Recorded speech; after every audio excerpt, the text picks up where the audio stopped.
right, good morning, everyone. It's Tuesday, December 21st. We'll call this meeting to order. We ask that folks rise for the invocation and followed by a pledge of allegiance. If they are willing and able, that invocation will be given by Pastor Ken of Bethel Life Center, be given in person. So, Pastor, the floor is yours. Good morning, Mr. Mayor and City Council. Thank you for your service to our city. Those who have come today, let's pray. Father, we thank you that once again this Christmas season, that Father, when we, like the Magi, follow a star, we always find a king. And I pray, Father, your blessing over every individual here, their family, this Christmas season. Put a blessing, Father, upon the city governance strategies, their decisions, Father. In the selection of a new chief of police, you'll direct us to the right person, Father. And I pray, Lord, protection over our city this holiday. I pray, Father, no deaths, no accidents, no fires, Father, but nothing but good favor and blessing upon us. In Jesus' name. And everyone said, amen.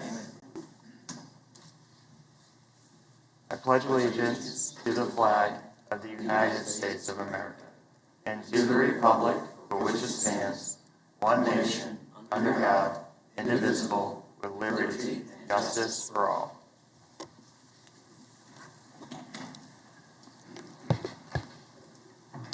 Madam Clerk. Approval of the minutes of the regular meeting of December 14th, 2021. Has every member had a chance to review the minutes, and if so, is there any discussion? If there's no discussion of the minutes, then I will make a motion to approve the minutes as presented. Is there a second? Second. Motion's been seconded by Vice Mayor Johnson. Clerk will open the roll. Members cast the vote. Having received 7 yea votes, that motion does pass. Madam Clerk. Consent agenda items 1 through 12. Has every member had a chance to review the consent agenda, and if so, is there any discussion? If there is no discussion on the consent agenda, then I'll make a motion to pass the consent agenda as presented. Is there a second? Second. Motion has been seconded by Vice Mayor Johnson. Clerk will open the roll. Members cast the vote. Having received 7 yea votes, that motion does pass. Madam Clerk. Board of Bids and Contracts dated December 20th, 2021. Good morning. Good morning, Mayor and City Council. Melinda Walker, Department of Finance.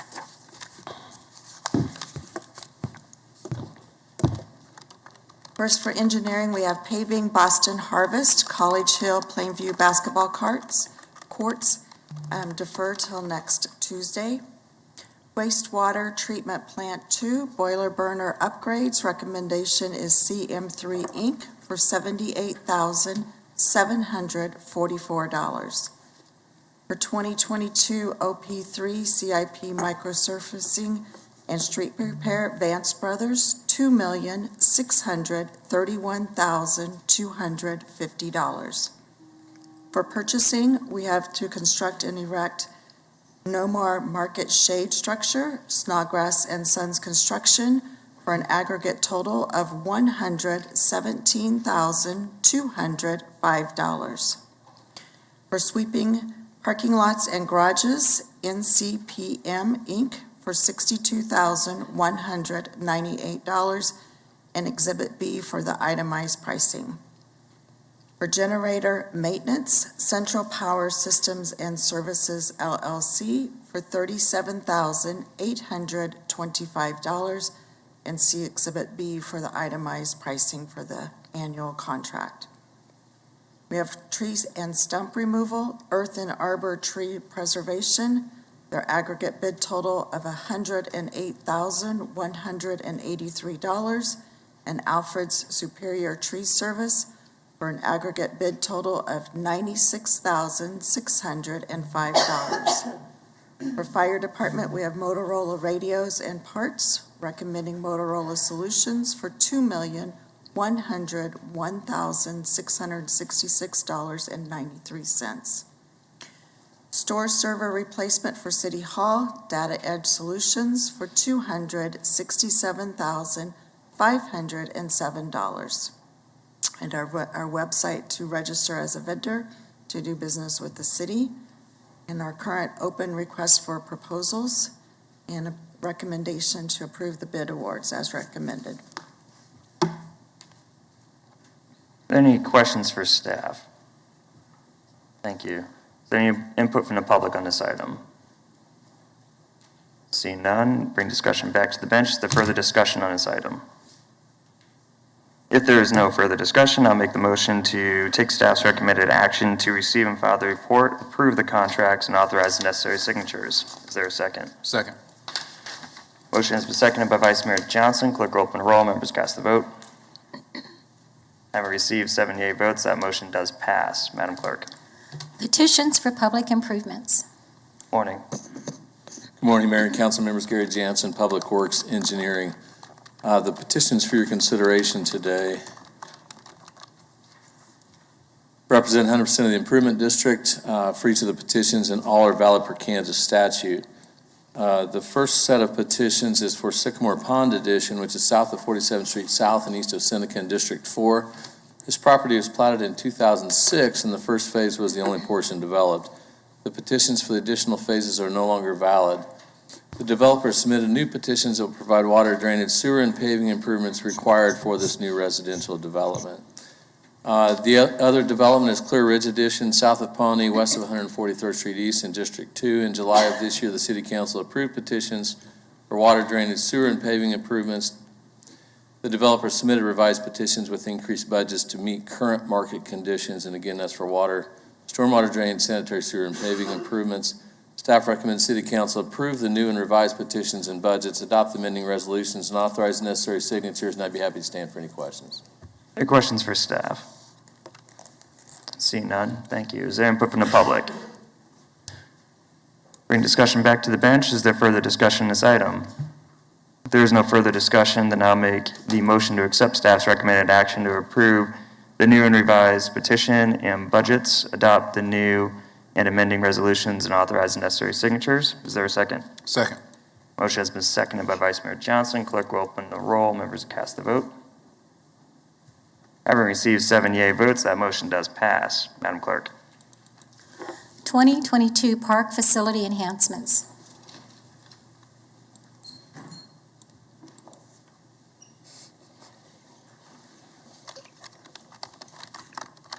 Morning. Good morning, Mayor, Council. Troy Hauptman, Director of Parks and Recreation. The item that I have for you today is a continuation from 2 weeks ago when we brought this item, and wanted to give you a little bit more updated information and give you some background. So every year we get approximately $525,000 to address safety issues or enhancements in park and recreation facilities.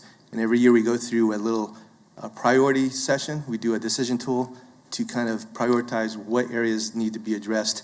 We look at safety issues. We look at how long some of these items have been in disrepair. We look at the usage of the area, and all these things kind of help us make a priority list. So for this year, for 2022, we came up with these items. Over at O.J. Watson, we have some furniture, fixtures, and equipment that we needed to purchase so we can make the building usable and start doing programming. The building is almost complete. It's probably 99.9% complete, and we want to start programming in the spring. West Millbrook, the parking lot has actually been built, but we want to actually pave it. It's actually a city ordinance requiring us to actually pave it. And so since we've opened it up, we've already seen a lot of usage at this area, and it's actually moved a lot of the on-street parking into the parking lot. We had received tons and tons of complaints, and it was a big safety issue because they were parking on both sides of the street, and we had cars almost running into each other. So this is helping relieve that issue. Over at NAVSCR Park, we're looking at installing the artificial turf to replace the natural grass that we have there.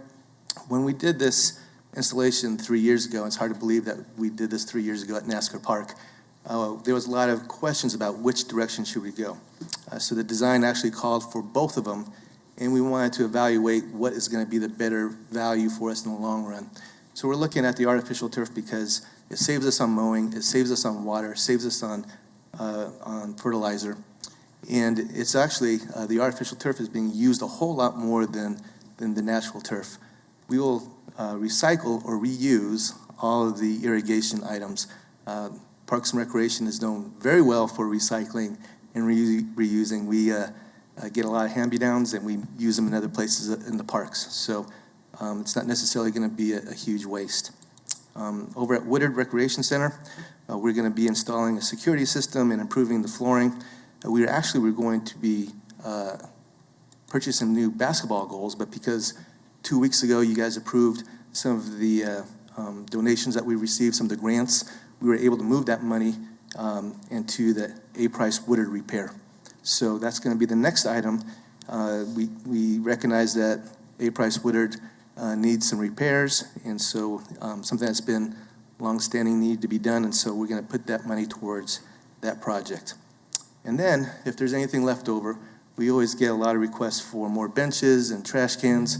It's hard to believe how many trash cans that we lose throughout the year. They end up in the river and all kinds of things. So this is what we're looking at.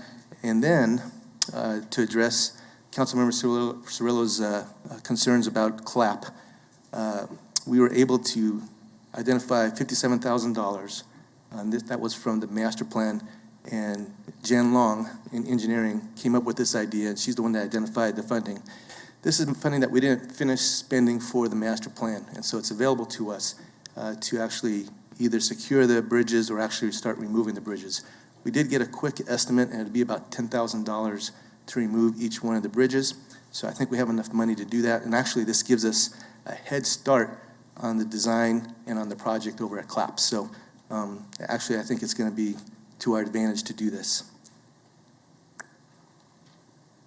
I think there was a question from Councilmember Fry in regards to the CID over at Napsker Park, and we have in the balance right now about $7,500. We get about $450 a month, and we can use that money to purchase or help offset the cost of the artificial turf. So, financial considerations. In 2022 through 2031, capital improvement program contains $525,000 in 2022 for facility improvements. The funding source for this project is general obligations funds. Staff recommends initiating the $525,000 at this time. The bridge work at LW CLAP will be funded from previously approved project over at LW CLAP from the master plan. So I think we can start working on that as soon as we get it initiated. The recommendations: initiate the project, adopt the resolution, and authorize the necessary signatures. I'm available for any questions. Are there questions for staff? See none, thank you. Is there input from the public on this item? See none, we'll bring discussion back to the bench. Is there any discussion about this item? If there's no discussion, then I'll make the motion to accept staff's recommended action to adopt the resolution, authorize initiation of the project, and authorize the necessary signatures. Is there a second? Second. Motion has been seconded by Vice Mayor Johnson. Clerk will open a roll. Having received 7 yea votes, that motion does pass. Madam Clerk. Approval of memorandum of understanding with Wichita Riverfront LP and EPC Real Estate LLC. Welcome. Good morning, Mayor, members of the council. Scott Rigby with the City Manager's Office and Office of Economic Development. Today, before you is consideration of a memorandum of understanding for a development of 2 lots along the riverfront next to Riverfront Stadium. Go through this here.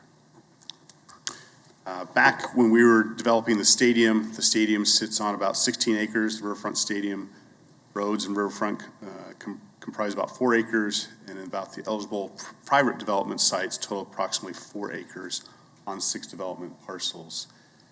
The city and the Wichita Riverfront LP entered into a private development back in March of 2019 to facilitate this development. Under that agreement, the city granted developer Wichita Riverfront LP exclusive rights for the development of hospitality, commercial, retail, office, and residential uses. Just to remind everybody, the private development agreement has certain performance requirements, and it was to occur on the following schedule to meet the debt obligations to the stadium. Phase 1, which we'll talk about here shortly, originally was designed to start soon after the stadium opened, was to have 30,000 square feet of commercial space completed no later than 21 months on the opening date of the first full season. And we'll talk a little bit more about the first full season here in a minute. Phase 2 was 20,000 square feet of commercial space completed no more than 30 months after phase 1. And then the last phase, phase 3, is about 15,000 square feet of commercial space completed no later than 30 months after phase 2. So all combined, the initial development agreement calls for a total of 65,000 square feet as a minimum set of performance for commercial space for the development and with appropriate timelines. Just a progress from where we were in 2019. The stadium was completed in March of 2020. Unfortunately, shortly after that, the minor league baseball stadium season for 2020 was canceled due to the pandemic. The Wichita Wind Surge was able to complete a reduced minor league schedule in 2021, but that was also impacted due to the pandemic. Shortly here and earlier this spring, Wichita Riverfront LP exercised the option to acquire the private development sites. And then we're here hopefully for April 22 to be the first full season of Riverfront Stadium, which I believe is 70 or 71 home dates. So the MOU, or Memorandum of Understanding, we come before you at this time to talk about is related to the Riverfront LP development team, has now teamed with EPC Real Estate LLC out of Kansas City, development of 3 parcels comprising approximately 2 acres north of Maple and straddling McLean Street. I've attempted to do my best to show the perspective. This is, if you'll see the aerial, you'll see the team offices, and then you'll see on the left-hand side is the development site between the river and McLean, and then north of the baseball offices and just out, I'll call it right field lines, you'll see the 2 development parcels. And down in the corner there, you'll see the actual Alta survey for those 3 development parcels. So that's what we're talking about today. The project will include a mix of multi-story hospitality, retail, Class A office space with architectural materials that fit the neighborhood stadium PUD. And the initial phase that we'll talk about here will be significantly larger than the development agreement anticipated for phase 1.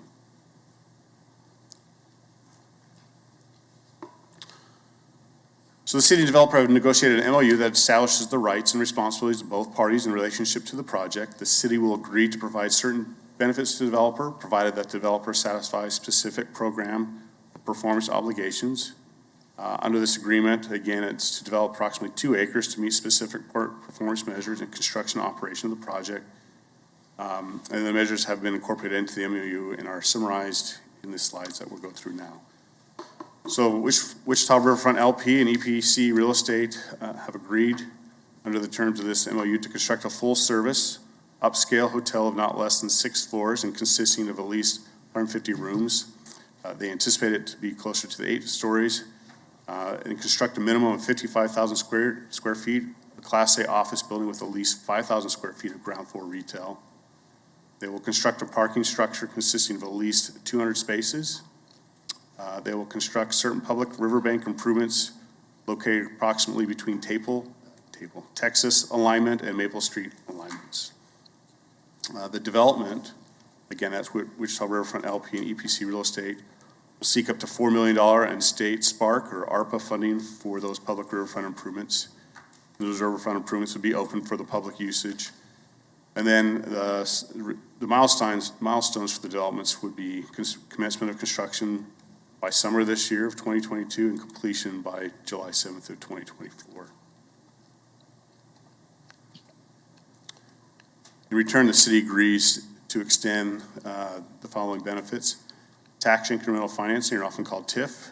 This would be for $5 million in TIF bonded financing for the construction of the parking garage and other TIF eligible structures or infrastructure. The development will provide a TIF shortfall guarantee. We've done this in other recent projects to backstop any exposure from the TIF. The TIF bonds will secure a garage parking easement for free public parking for weekday evenings and on the weekends. This is similar to what we've done in other recent parking garages such as NASCAR, Spaghetti Works garage and over at the Cargill garage. In addition, the city will identify up to $3 million in city unallocated funds for Riverbank public improvements. And the key aspect of this is the city's $3 million collateral for the public improvements will only be utilized in the event the state Spark ARPA funding request that the development is seeking is not secured. The city will design those public riverfront improvements in coordination with the developer. Let's talk about the impact to the city. The development project is expected to generate significant net new, so on and above what we previously thought, over the original projected revenue for the 2 lots to support the TIF, or Tax Incremental Financing District, the Community Improvement District, or SID, and the Star Bond districts. The breakdown of the projected $19.5 million in net new, I'll show you here in the next slide. So on the slide, I know there's a lot going on, but I'll call your attention to the 4th column over it says original phase 1 and phase 2 projections. This is what staff, in concert with our bond counsel, projected the first phase 1 and phase 2 of the original development agreement that calls out. So that was 30,000 square feet, and then the second phase was 20,000 square feet. We projected that would generate approximately $18.6 million of revenue for the city, broken down through the various cash flows you see here for TIF, CID, STAR, TBID, LST. We did put a land value on there to show the impact of that. What we're showing moving from the left column, this would be what we call the new phase 1. So the project that we've just talked about and that the development team will share shortly images of, talks about a total gross revenue generation of 43.6, but as you take off the developer benefit, the city benefits, minus the original phase 1, phase 2 projections, the far right, you'll see at the bottom is a net new benefit to the city of 19.5. That's 19.5 above the original projection of 18.6. So a significant benefit to that. And that's why staff feels this MOU is worthwhile to bring forward for council consideration. Some other miscellaneous items. The city, when projected, this project, when completed, will contain the equivalent of 50,000 square feet of retail space and will meet the required square footage of retail or commercial space as required under the original DA for both phase 1 and phase 2 of the development agreement. So again, this phase 1 will compress the timing. As it says, the development will also accelerate development completion timelines from phase 1 and phase 2 from a July 2026 completion to July 2024. And that's critical. The reason that we're seeing the significant net new benefit is it's much more a much higher capital investment the development team can talk about, which generates additional TIF generation, as well as the full-service hotel with the average daily rates, the higher nature for that, as well as the commercial space. So the amount of development taking place earlier and being completed earlier has a much more dramatic impact on revenue tax flow to the city. The development will be evaluated by the Downtown Development Incentives Evaluation Committee, comprised of staff, local area citizens, and business representatives, financial representatives, as required by the Downtown Development Incentive Policy, and that's related to the TIF. That's our external review process that will look at the project, evaluate the TIF need, determine the gap, and then ultimately make a recommendation to staff and to council. Therefore, it is a recommendation the City Council approve the MOU for the development of 2 acres adjacent to the Riverfront Stadium and authorize the necessary signatures. I do believe Jordan Corbett, who's one of the principals of Wichita LP, Riverfront LP, is on the line or somewhere out there in virtual reality. I'd like to introduce him, who can then introduce the development team, who will go through the actual development imagery, and we can stand for questions at that time. Jordan, there he is.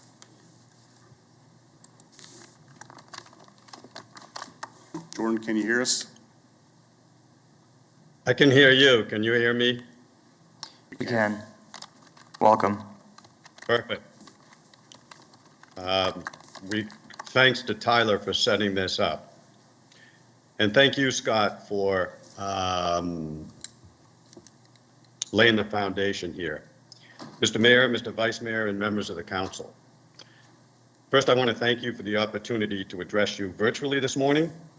My intention was to be there in person, but sometimes life interferes with the best laid plans. For the record, I'm Jordan Cobert, CEO and a partner of Wichita Riverfront LP, the development arm of the Wichita Wind Surge. I would like to give you a brief overview of how we arrived at this point in time and our general purpose in addressing you today.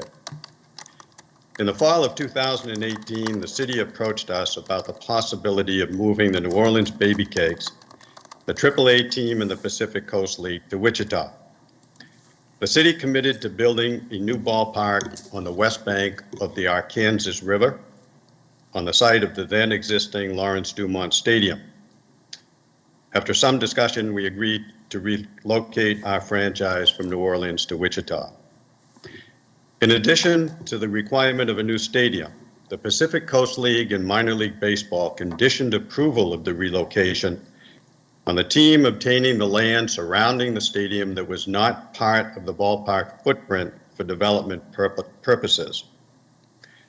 To memorialize the move of the Baby Cakes, we negotiated 3 agreements with the city. The Ballpark Development Agreement, which covered the construction of the stadium, the Facility Use and Management Agreement, which addresses the operation of the stadium, and a Development Agreement, which sets forth the expectations for the development of the land surrounding the stadium. Given the urgency of having the ballpark completed and playable in time for opening day of the 2020 season, the first 2 agreements were prioritized and executed in October of 2018. In conjunction with the design build team and city representatives, we set about designing and building the ballpark. The development agreement, on the other hand, wasn't finalized until March of 2019. We had hoped to begin development last summer, but like it did with so many aspects of business and life, the pandemic interrupted our plans. However, we have been working diligently since the fall of 2020 with potential developers, architects, engineers, prospective tenants, and financial institutions to determine the best use of the 4+ acres of land surrounding the stadium. Ultimately, we chose EPC Real Estate, a Kansas City company, as the developer. EPC has a successful record of developing properties in Kansas, Missouri, and Texas. The signature project in Wichita is 225 Sycamore, an apartment complex featuring over 200 unique units in Delano, a block north of the ballpark. EPC has elevated the expectations of rental living in our city, not unlike Riverfront Stadium, where we have one of the finest minor league facilities in the entire country. In short, EPC's goals and vision matches ours: to continue development in the Delano area in a manner that will pay homage to the past while being unafraid to create the future. Our goal with the development around the ballpark, like it was with the ballpark itself, is to exceed expectations and create a destination for decades to come. We are before you today to unveil our concepts for what we believe is a bold and unique development that Wichita will be proud of. And as Scott indicated, the proposed development of Phase 1 is significantly more aggressive than the original proposed development timeframe. With that, I would like to introduce Austin Bradley, Executive Vice President of EPC, who will present an overview of what we envision is the next step in activating the west bank of the river. Austin. Thanks, Jordan. Good morning, Mayor, members of the council. Austin Bradley with EPC Real Estate Group, Executive Vice President. Very much appreciate the opportunity to present here. What's the best way to get the full slide on here? You're like doing 2 of them, is there? Yeah. Is there a way to expand it all the way so there's some text on the bottom too? There we go. Appreciate that. As Jordan referenced, as I think most of you know, we are the owner and developer of 225 Sycamore, just north of the ballpark. Through the evolution of that project, we've developed a great relationship with the Wind Surge, Jordan and Lou in particular. And through that relationship, as Jordan just referenced, we quickly understood that the Wind Surge and EPC have similar visions for Delano as a whole. As you all know, the baseball stadium is home to the Wind Surge, but that's really not only the intent and goals of this facility. There's the intent is to have 150 to 175 events per year, which will result in over 500,000 visitors to this area. And so the overall intent here is to make this not only a destination for Wichita, but a regional destination as well. And a key part of that is the successful execution of the private development today. Just a quick overview. Obviously, you're around home plate looking back to the northeast here across the skyline. The private development's 4 acres, just to get your bearings. A lot of that's in right field on both sides of McLean Boulevard, along the riverfront, all the way up to Texas, and then another parcel in left field. To provide a quick overview of the macro level master plan here, I'll talk about phase 1 and then future phases as a whole, but real quick on phase 1, we're looking to the northwest, sitting above the riverfront. You can see the existing ballpark and the main drag and Douglas on the top side of the page, just for context. The red and the blue are phase 1. The red is a 6-story office and retail structure, also with a 200-stall parking garage. Also part of phase 1 is in blue, the hotel between McLean Boulevard and the river, an 8-story full-service hotel with some restaurant components as well. Those 2 projects make up phase 1, but there's future phases as well in green, yellow, and purple. In yellow, just north to the right side of the area. In red, this is office and retail. In green, top right side of the page, some restaurant pads flanking the future terminus of the pedestrian bridge across the river. And lastly, in purple, residential on top side of the page. Some inspiration images just to provide the look and the feel of the development, where we hope to take this aesthetically. This will absolutely be commensurate and complement the existing Delano architecture. A lot of timeless, durable materials, brick, stone, a lot of glazing, unrefined, gritty. Another page of this, again, this is just to provide a look and feel where we hope to take the architecture as a whole. Certainly be consistent with the Delano neighborhood plan and the stadium PUD as well. Focus on phase 1, in particular the office and the hotel. This is a site plan of the office building at McLean Boulevard, running top to bottom on the right side of the page, Maple left to right, ballpark on the top left. You can see the seating bowl there. Along McLean Boulevard, the office component will have retail, an office lobby. Some of this will have second floor space that'll have a direct relationship to the existing concourse of the ballpark. You can also see the lower level of the 200-stall garage to the west. And at that intersection, looking to the northwest, this is what that structure would look like. Again, 6 floors, retail at grade to activate, bring a lot of energy to the streetscape. Second floor, the parking garage extends over to McLean, and you can see how the office stacks above.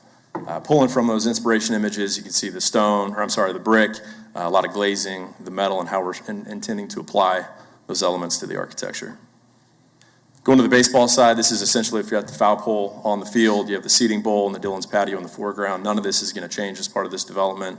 The new development beyond, you have an upper level patio space, which is on plane with the concourse. That'll be part of the restaurant space on McLean Boulevard. You can also see a second level patio where the game day sign is. That'll be a common area patio for all office patrons. And then a more private, exclusive patio space that stacks on the corner of the office building as you go vertical. Obviously, those will have amazing views of the ballpark. So a pretty dynamic space as a whole. Switching to the second component of phase 1, this is the hotel site plan. North is to the left. The river is on the top side of the page. McLean Boulevard on the lower side of the page. Have our lobby and our main drop-off on the right, which is the south. Also have a marquee restaurant on the north side on the left. This will wrap the east side along the river, take advantage of the adjacencies there. Hotel rooms will stack as you go vertical. Coming down to McLean Boulevard, you're looking north here. You have that new hotel, 8-story hotel with the lobby in your foreground on the right. You have the office and the office new Phase 1 and also the team office as well on the left, and then a potential sky bridge connecting the two. Provide a pretty unique opportunity there.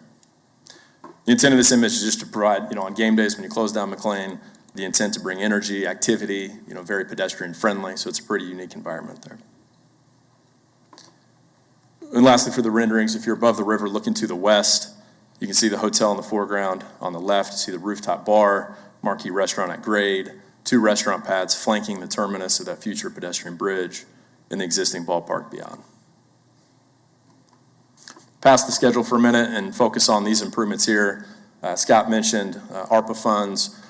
Those incentives will be specifically used for public riverfront improvements between McLean Boulevard and the river, everything in green, not to include the buildings or any vertical construction.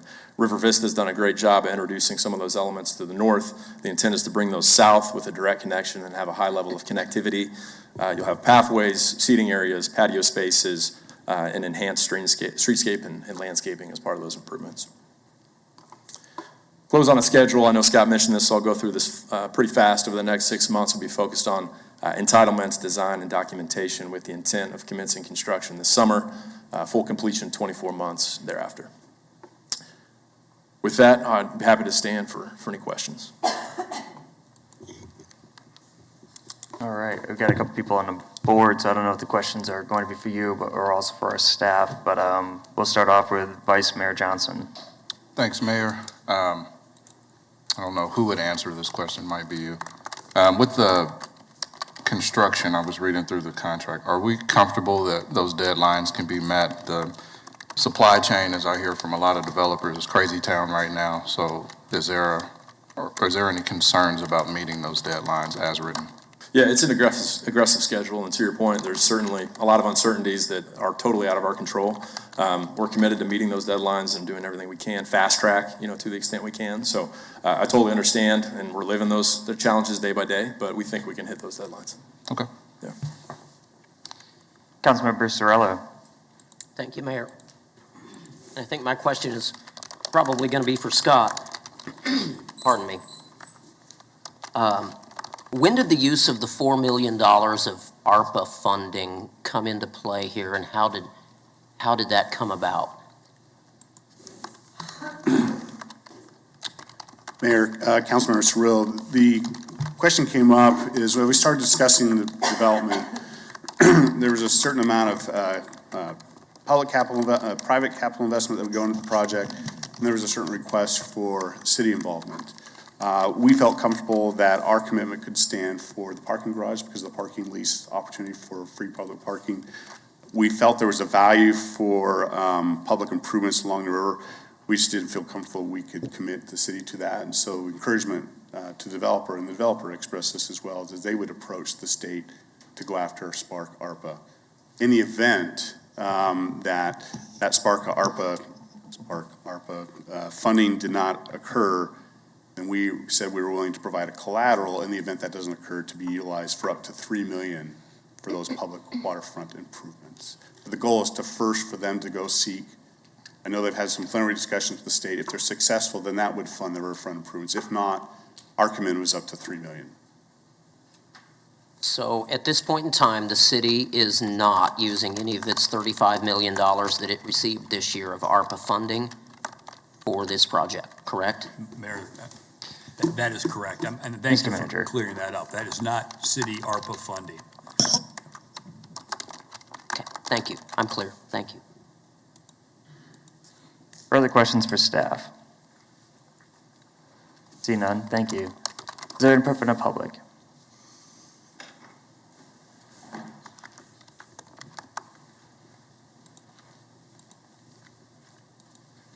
Welcome, sir. Thank you. Good morning, Mr. Mayor, Vice Mayor, City Council, Mr. Manager. My name is Jeff Fleur, President of Downtown Wichita and the Great Wichita Partnership, 505 East Douglas Avenue. Appreciate the opportunity this morning to express support for this item as it's presented to you this morning. Members of our leadership have had the opportunity to meet with EPC's leadership and Mr. Corbett's about the project and see this as an important moment to give that support to you again to move forward with the steps that are being proposed. The proposed project is a critical next step in a number of ways. One, certainly the further development of the ballpark, but also the further development of the community's riverfront. We see this as a critical next step in increasing the distinctiveness and also the vibrancy of our riverfront and our downtown. It will also greatly, I think, assist the initiatives that we are working with retention of talent, but also the attraction of talent, not only for Wichita in this, but also the 10-county region, because our downtown serves as the downtown for the 10 counties. And so again, we believe this strengthens the opportunity to retain talent, but also to attract talent to our area. Furthermore, it will advance the implementation of Project Downtown, a plan, a strategy that you adopted back in 2010, working with the private sector, that has yielded over $1 billion of investment. 3/4 of that billion has been private, working with you on the $250 million to be catalytic, if you will, with infrastructure and things of this nature, similar to what's being proposed today.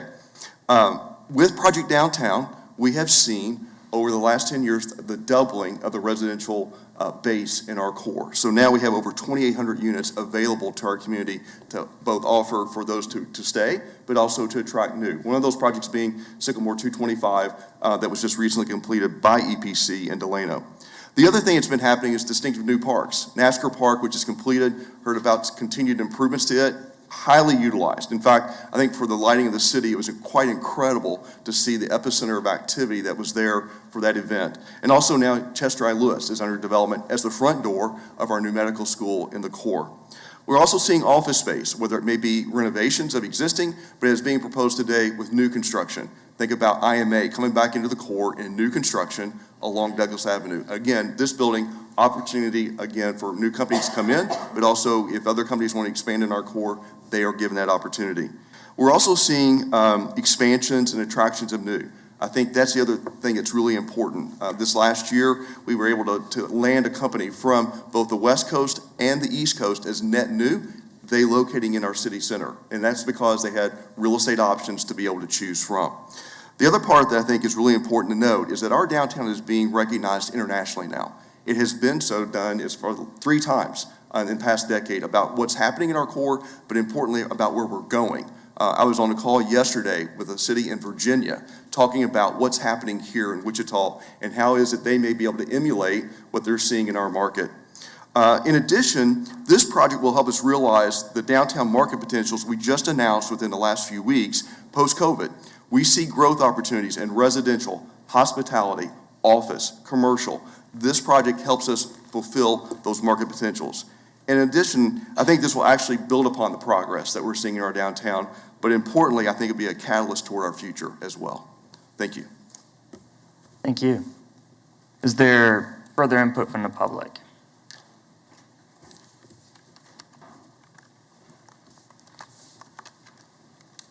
Welcome. Morning. Matt Goolsby, 2109 West Haskell, Wichita, Kansas, 67213 for the record. Morning, council members, mayor, manager. As a Wichitan, I do my best to support all things local, okay? Especially our home teams.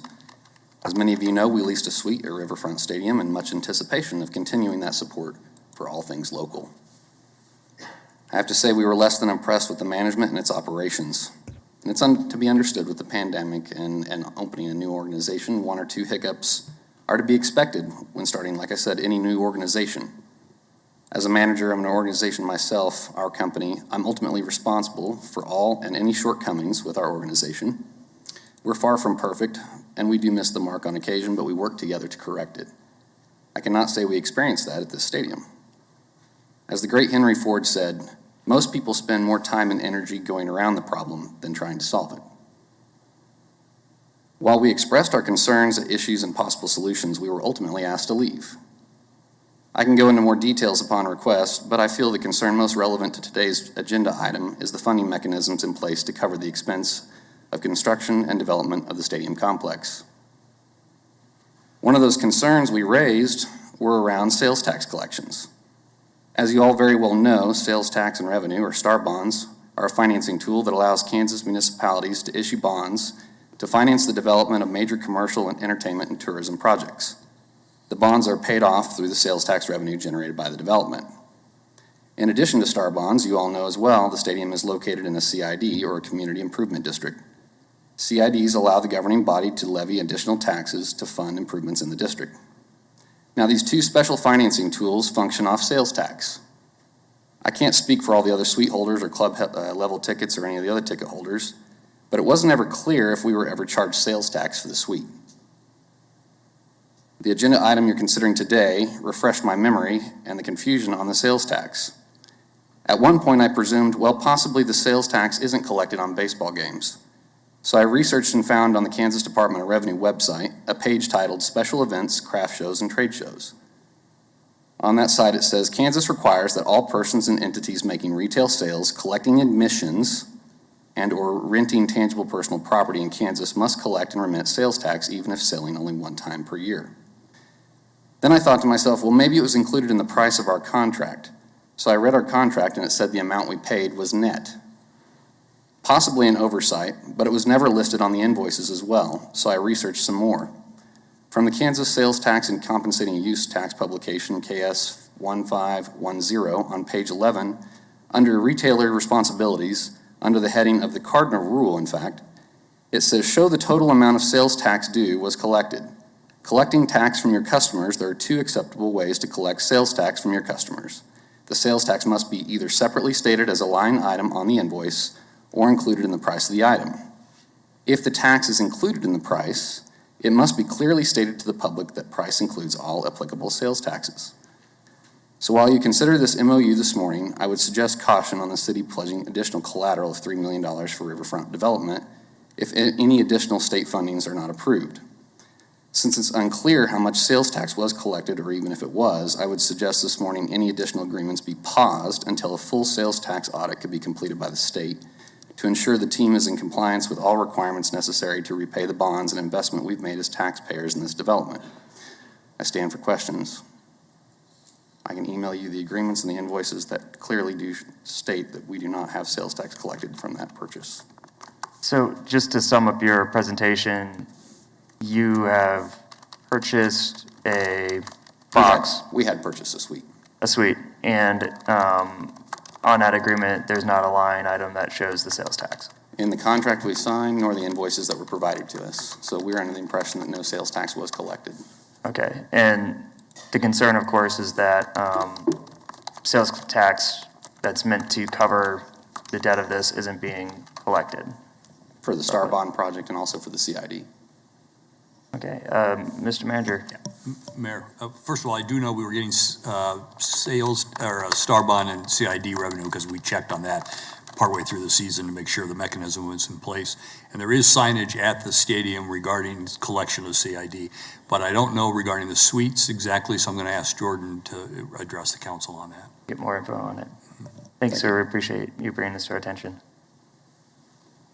More input from the public. Jordan. Oh, I think Jordan's tagging in online. Yes.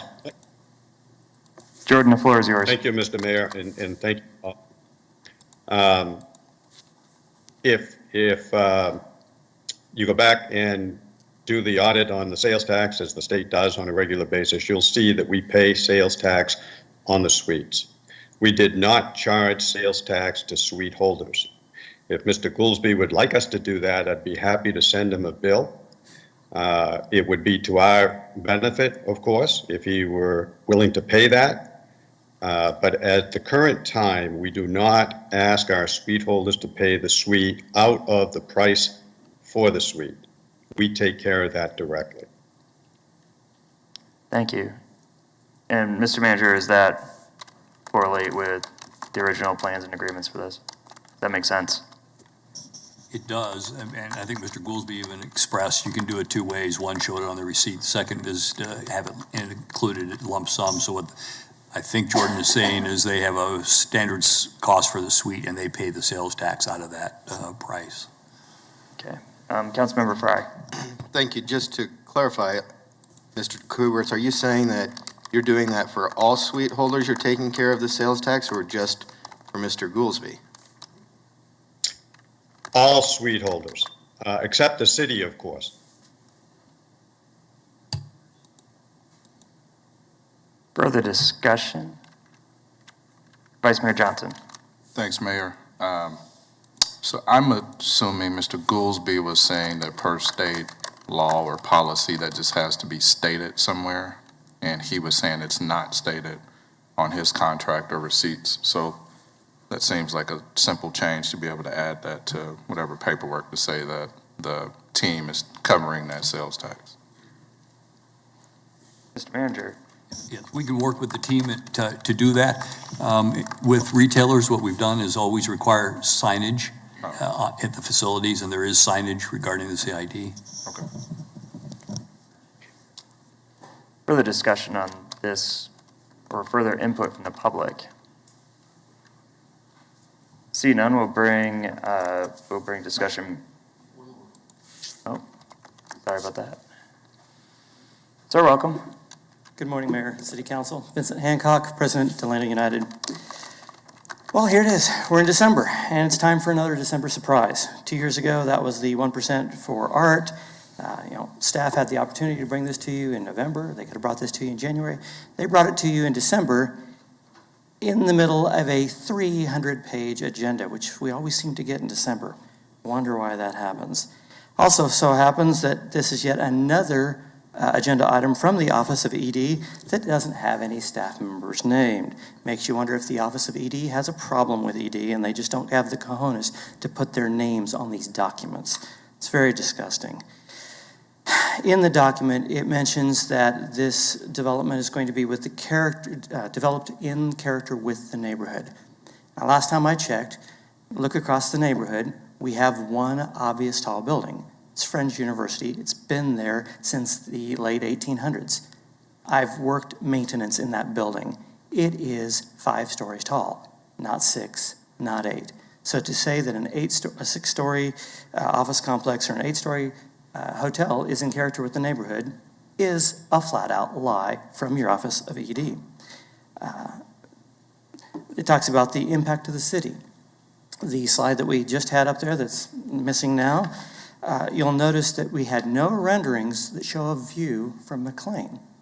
That's because, inconsistent with the baseball agreement, is people were supposed to have viewing corridors, and we were promised essentially mostly glass on the first floor so that people could at least see to the bank on the other side. People don't need to see the hotel on the other side, the Hyatt, but they want to be able to see at least an illusion of the river, even with view corridors in between.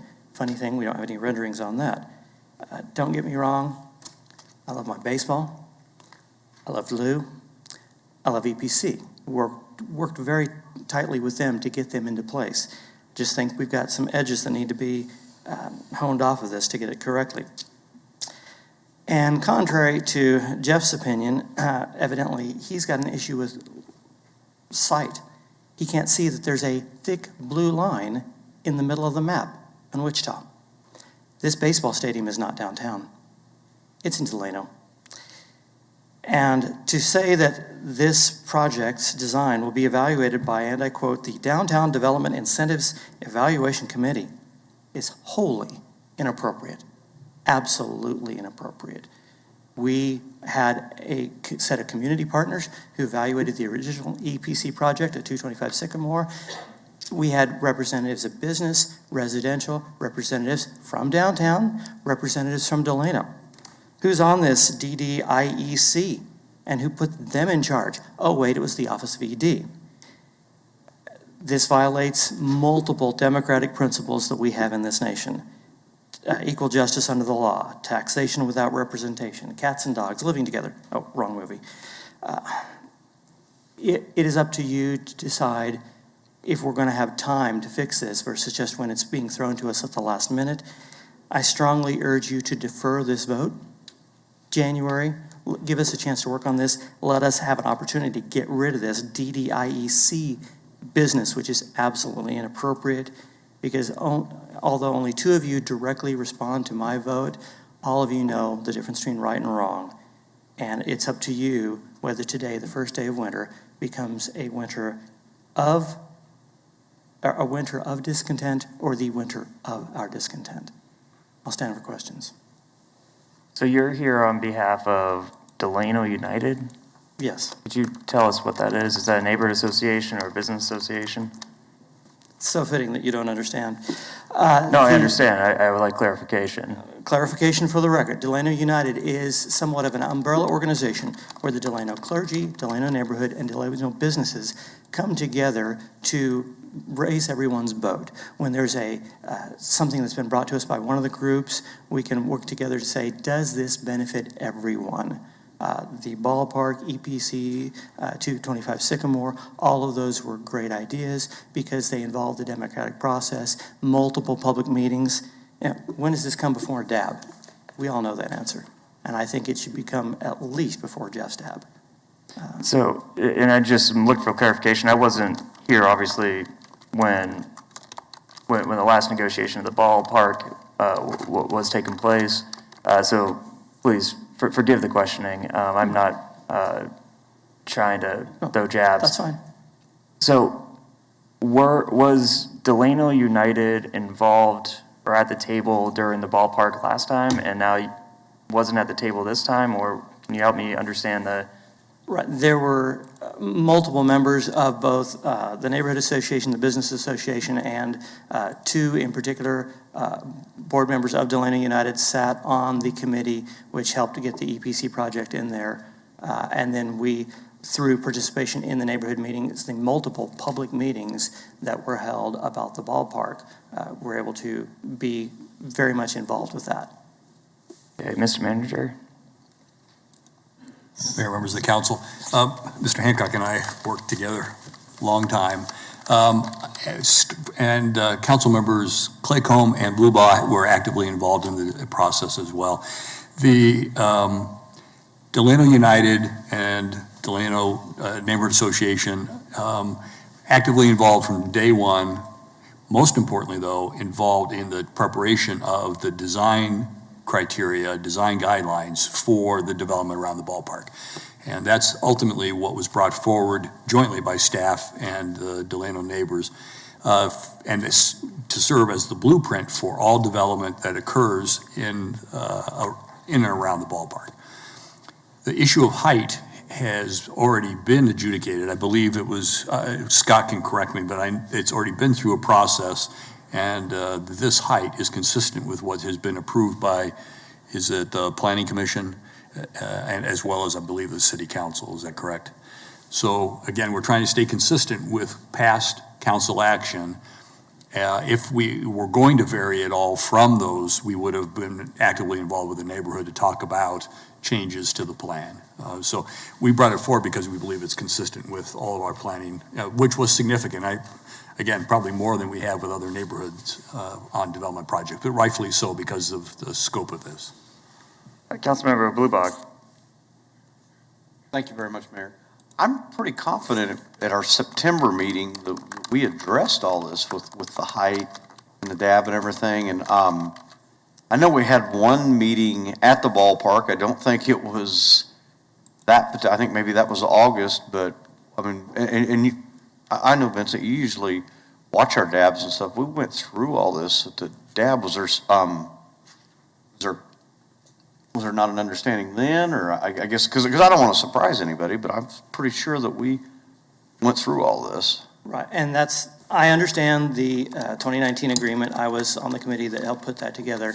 I just think that it's inappropriate for an agreement, or for a document coming out of the Office of ED to say that it is with the character of the neighborhood when, even though there's been an exception granted through MAPC to say, go ahead and build as tall as you want because you're on the river, I think it's appropriate to bring up the fact that there's been a building that tall, that many years in place, and now, I'm not saying it needs to be the biggest one in there. I just think that it's inappropriate to state that in the document that says, this is in character with the neighborhood, when necessarily it isn't. As to the August meeting, the reason there was lowered attendance on that one was because of COVID protocol. You know, and all of the council members know, it's been difficult to get people to meetings, and then some of our meetings don't even have the option of virtual now. It says, either show up in person or there won't be any more Zooms available. So if I didn't pick that up from that particular meeting, then I apologize. I would say the only upside to that is that because of the Zoom, we do always have a quorum to where we didn't always get anybody. And I think all through COVID, we've always had a quorum. And we had a quorum at that meeting whenever it was voted for approval at the DAB. Vice Mayor Johnson. Thanks, Mayor. Bob, Mr. Hancock had talked about the Delano plan, but I was reading in the contract in Section B, talks about what I think council approved, which was the planned unit development, District 61. Was that the result of all of the collaborative talks, and that's what's guiding this, not necessarily the Delano neighborhood plan? Actually, both documents control, right? And Scott, would you like to address that? Also, does that PUD have that additional height that Mr. Hancock is talking about? Mayor, Vice Mayor Johnson, this effort, the original DA, and then this MOU relates to both the PUD that governs the Riverfront area as well as the Delano neighborhood plan. So it's supposed to adhere to both of those. And then as Councilmember Blubaugh talked about in the manager is when we went back through in August for the height change, that went back to the PUD amendment process. Okay, thank you. Councilmember Claycomb. Thank you. And I just want to verify, we spent a lot of time, this is for staff, sorry. We spent a lot of time on the Ballpark Village Master Plan and then the plan that fits into, I can't remember what the name of that is. And there was really formal involvement with Delano groups, with businesses, with staff, with council members, Blubaugh and I, that were part of that. So those design guidelines are set, right? Councilmember, yes, they are. And I also want to point out one other thing about the issue of this MOU. This is following council policy that was adopted or directed to us maybe 2 years ago about any significant development project coming to you first through a memorandum of understanding before we present you with formal documents. Obviously, there'll be the TIF document and an amendment to the development agreement, if I remember correctly. So you'll have those formal, but the idea was to get this information out front so that the public would have an opportunity to see it before we ever went to the formal plans. And then I have one more question. There is this may not be the exact name of it, but there's a Delano Design Advisory Group, right, that some projects go through.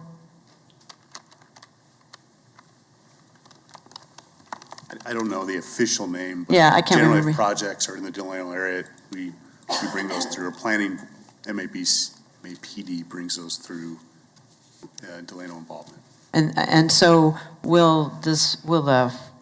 as it's going through the downtown group, will this Delano Advisory Group also see it?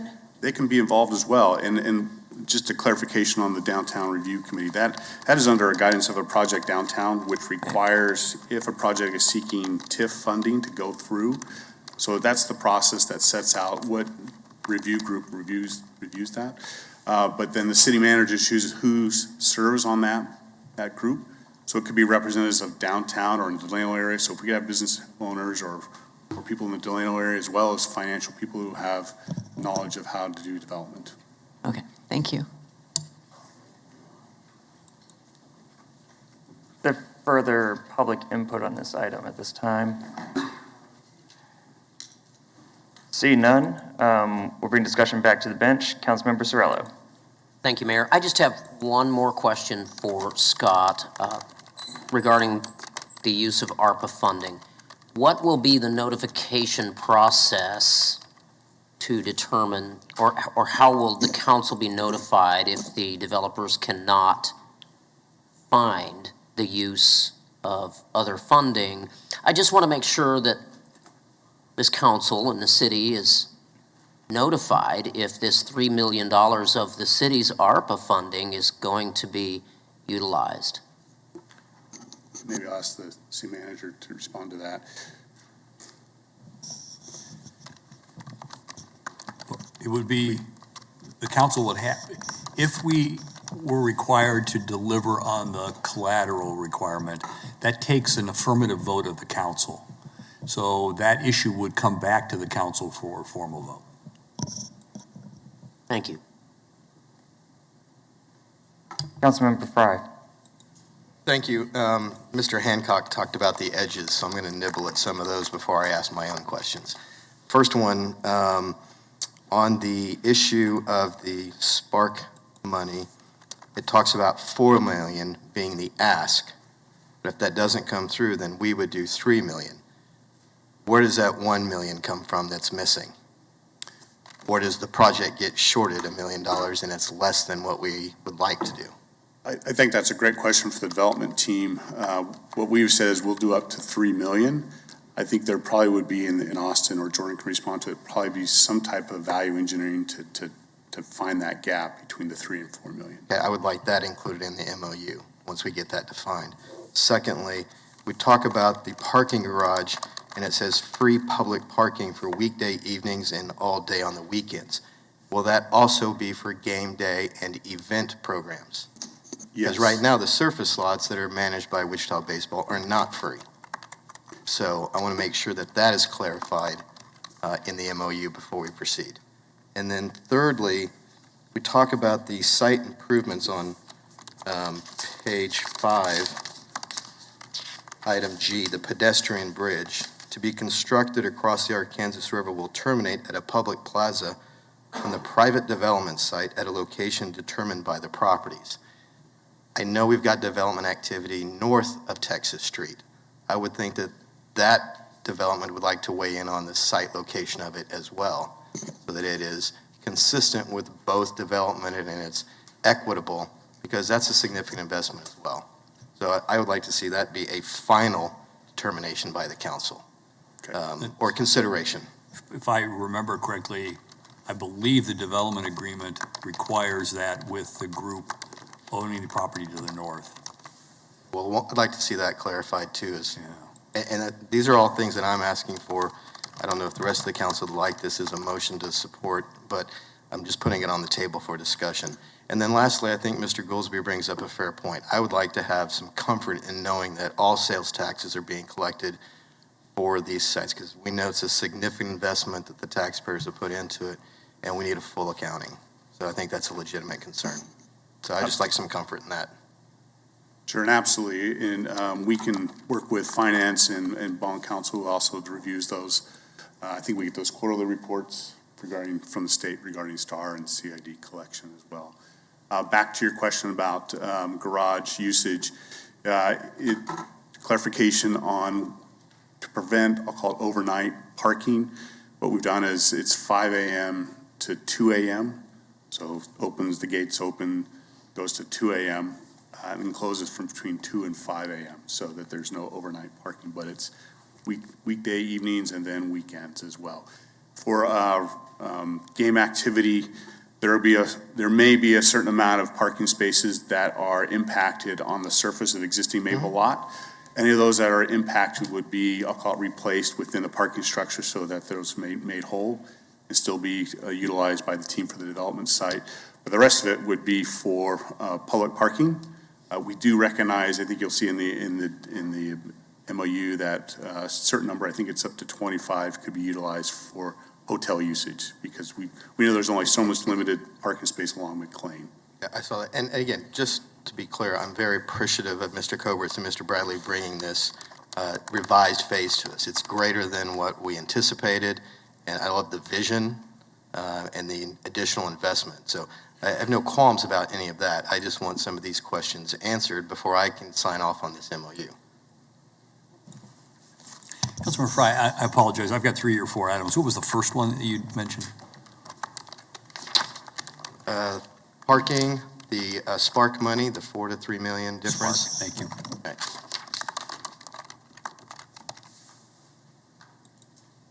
Vice Mayor Johnson. Thanks, Mayor. Scott, given Councilmember Fry's issues he raised, is there an issue if this got deferred until January 4th to get all of that resolved, or will that be a burden? The reason, we actually were hoping to get this to you a few weeks before this. We're trying, the reason that you brought up in terms of supply chain issues, we're trying to do everything possible so that this can get out of the ground in July of next year. So that was the reason that we brought it forward today. If we delay it, that just put it back 2 more weeks. It puts them back 2 more weeks for getting the final commitment on the hotel and also moving forward with the design. So that's my only concern about that. Councilmember Fry. But the MOU is not binding. These are all things that could be worked out in the development agreement. Absolutely. This is I'll call it step one, allows the process to continue on. They can start design efforts. I think the other critical part is, whether it's today or the 4th, is it provides the development the ability to return to their discussions at the state to say, we have a project ready to go. We have the initial approval from the city to move forward to that effort. So I think trying to get, I'll call it earlier in that line of possible project the state considers for spark funding is important as well. So, but to your point, this would be the first step, and then we'd come back after the TIF review, after a number of different things for the full, I'll call it legally binding DA amendment. Okay, we can definitely spell those out. As long as somewhere along the line I get my questions answered, then I can see where we're proceeding. So, okay, thank you. And Mr. Manager, could you, just for clarification, read back what the items were from Councilmember Fry? Yes. First, I had a question about what would happen if the $4 million was not received from Spark and the city had to back up its guarantee of $3 million. What happens in terms of making up that shortfall? Second one was had to do with parking in the garage, and as I understand it, the reserving of spaces that are currently designated, and then what spaces, how many spaces are available to the public for free, if I remember. Specifically during game and During event. games, right, game day, right. Because the rest of the time it says it's free. I just want to make sure that that's also the case during. Yeah, the goal is it's not, to be consumed by private use for the game day activities. Right. Yeah, well, we'll clarify that. We've had multiple discussions about that, so we can clarify that for you. That the developer of the north also have input on the location of the bridge landing, which was our intent. And then last is that there's proof of sales tax collections at the stadium. All correct. Thank you. Can you say number 3 again, real quick? Developer. Excuse me, that the developer of what we call the church property also has input on the location of the bridge landing.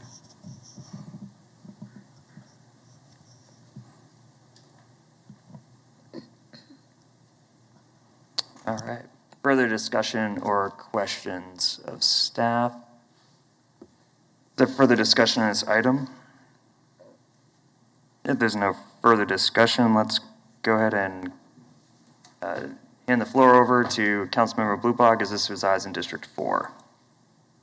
Thank you very much, Mayor. I'd like to take staff's recommendation to approve the memorandum of understanding for development of the 2 acres adjacent to the Riverfront Stadium. I will second it. Or, excuse me, sorry, I was looking at Johnson. I retract my second. Councilmember Claycomb. Second. Motion has been made and seconded by Councilmember Claycomb. Vice Mayor Johnson is speaking to the motion, apparently. Yes, I did not second because you didn't say authorize necessary signatures. I just wanted to make sure that was in the motion.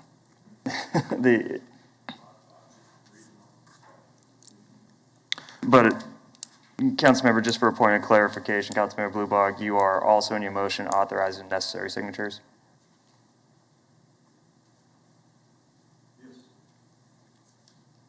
I accept the amendment. And it's still seconded by Councilmember Claycomb. Therefore, we will open up the roll. Members have cast their vote. Appreciate the Vice Mayor ensuring that we have no hiccups.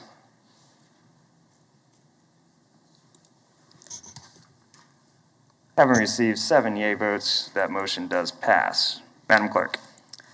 Resolution setting a public hearing to consider adoption of the Phase 1 project plan for the ICT 21 redevelopment district tax increment financing. Welcome. Good morning, Mayor, members of City Council. Mark Elder here with the Office of Economic Development. The item before you today is a request to set a public hearing in February of 2022 for consideration of the Phase 1 project plan for the ICT 21 redevelopment district.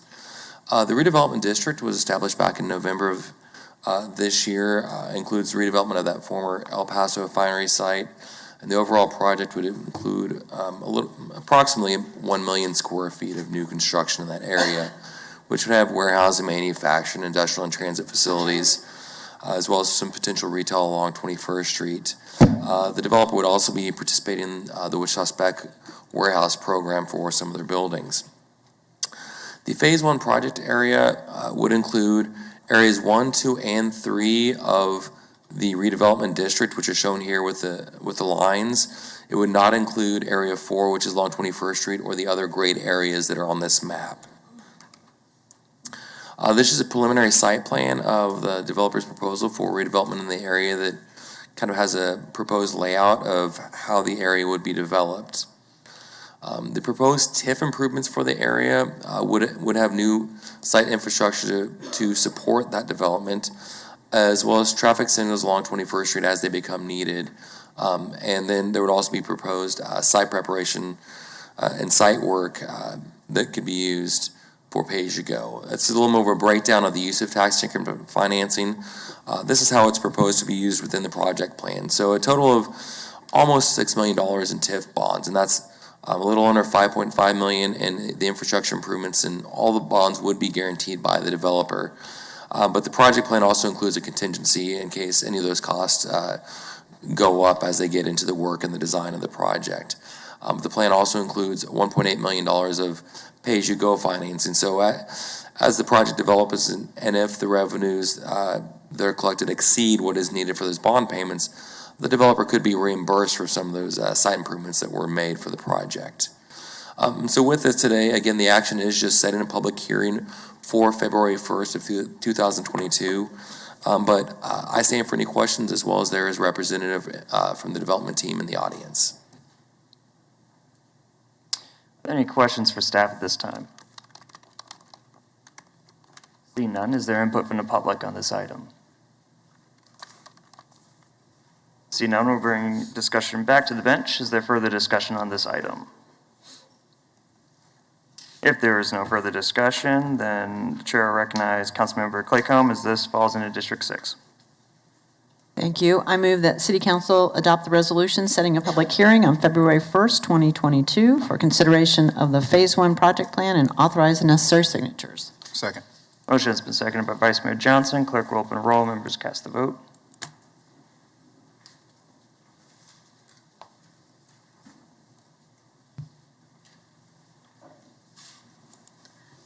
Mayor, have you cast your vote? Yeah, my screen just... My screen just... Do you want me just to click? Let's go ahead and... Yeah, I'm a okay. yes. Please note my thumbs up. There we go. I touched something on my screen and it went away. Having received 78 votes, that motion does pass. Madam Clerk. Extension of IRB tax exemption request, EHOS LLC, JR Custom Metal Products, Inc. Morning, Mayor and council members. I'm Tim Goodpasture with the city's Office of Economic Development for the record. The next item before you is a consideration of an extension of the property tax abatement for JR Custom Metals. JR Custom Metal Products was founded in 1974 as a manufacturer of diverse line of metal fabricated products and equipment. Its customers are in industries such as manufacturing of agricultural and construction equipment, meat processing, trucking companies, and oil and gas industries. They are located at 2237 Southwest Court, which is near Pawnee and West Street. On this aerial, Pawnee is running along the bottom from left to right. West Street is dissecting the middle of the aerial from top to bottom. The area outlined in red is the primary facility that JR Custom Metal Products is located in, and the lot outlined in blue is where they created their expansion project 5 years ago. In the state of Kansas, companies can be eligible for a property tax abatement for a period of up to 10 years. The city council has typically issued those on what we call a 5+5 year basis, where at the 5-year mark, staff will go out and conduct an audit to verify that the company has met the expectations in terms of capital investment, job creation, and wages.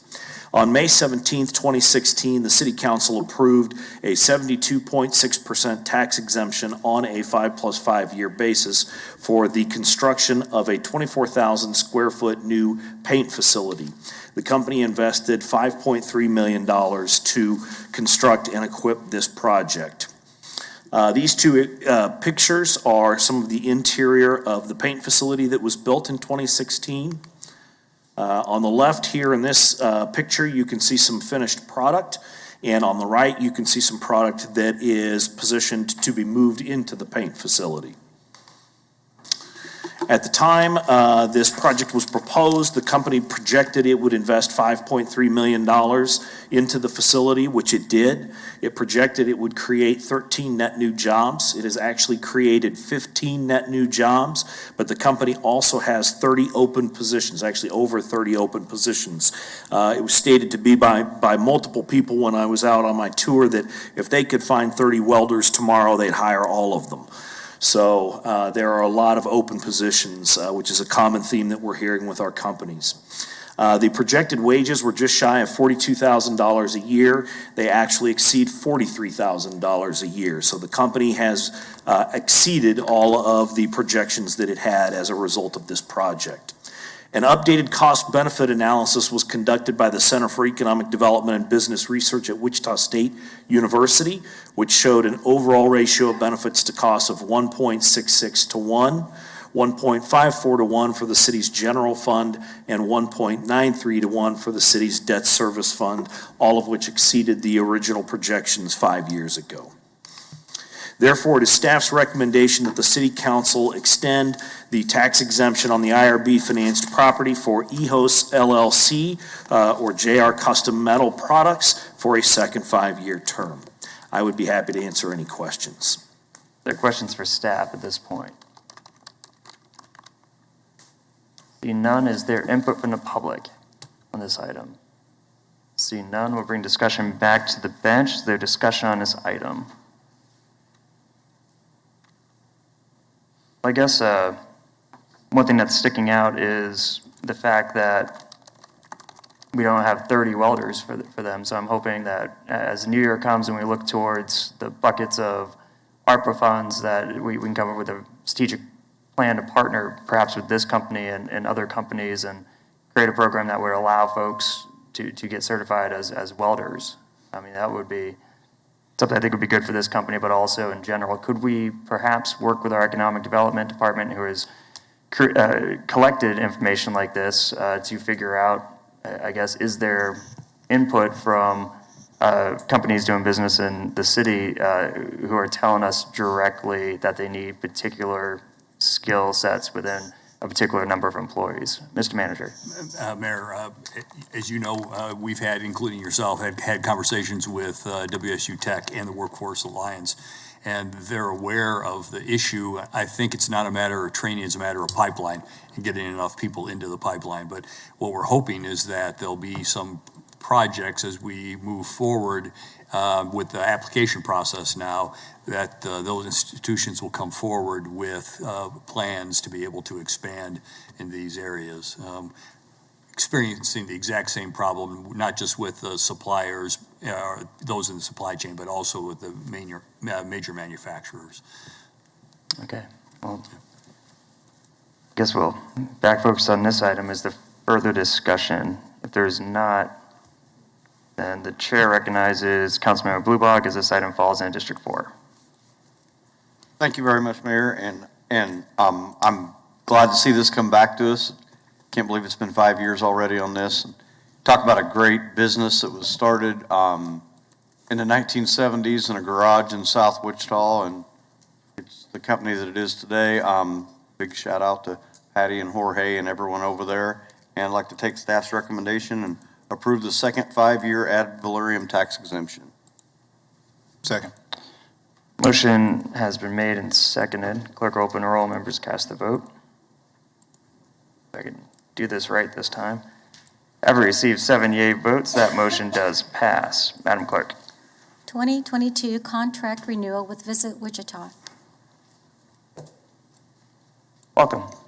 Morning, Mayor Whipple, members of the Wichita City Council, Assistant City Manager Dante Martin, presenting the Visit Wichita contract renewal. The Tourism and Convention Fund supports special activities such as conventions and special events. The City of Wichita contracts with Visit Wichita to promote tourism and convention activities in Wichita. Visit Wichita also has a separate agreement for the Tourism Business Improvement District that is directed by an advisory board. Tourism impacts the local economy by bringing new dollars into the area, generating tax revenue, and creating jobs. According to a study conducted by Visit Wichita, the economic impact of tourism to the greater Wichita area exceeds $1 billion annually. Domestic travel expenditures generate nearly 12,000 jobs locally. Visit Wichita is led by President and CEO Susie Santo. Susie Wichita, there you go. Susie Santo. Its performance is reviewed and evaluated annually by the City Manager's Office with support from the Finance Department. Visit Wichita's performance is evaluated based on 2 primary indicators: economic impact and financial stewardship. The contract with Visit Wichita includes performance goals outlined in Exhibit B, that's contained in your packets. Visit Wichita submits quarterly performance reports detailing progress towards its Exhibit B measures. In addition to the quarterly reports, Visit Wichita submits monthly financial reports that detail monthly transient gas tax expenditures. This slide shows 2021 performance by Visit Wichita. The slide shows economic impact of future group bookings, repeated and serviced, as well as leisure visitors. You'll notice pending by the leisure visitors bullet. The data is pending research that is currently being conducted by the Strategic Marketing and Research Incorporated, SMARI. The current estimate by Visit Wichita is $48.5 million. This slide shows the return on total operating costs, return on TBID incremental room nights, and leisure marketing. The 16.31 return on operating costs assumes the latest estimate on the leisure advertising return. Visit Wichita anticipates both the return on leisure marketing and return on total operating costs to increase based on SMARI research, on the results of SMARI research. With that, Mayor, with your permission, I'd like to invite Susie Santo to detail Visit Wichita's 2021 strategies and future bookings. Of course. I trademarked her copyright.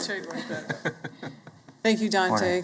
Good morning, Mayor, Vice Mayor, council members. It's a pleasure to be here today. I want to talk a little bit about the performance this past year.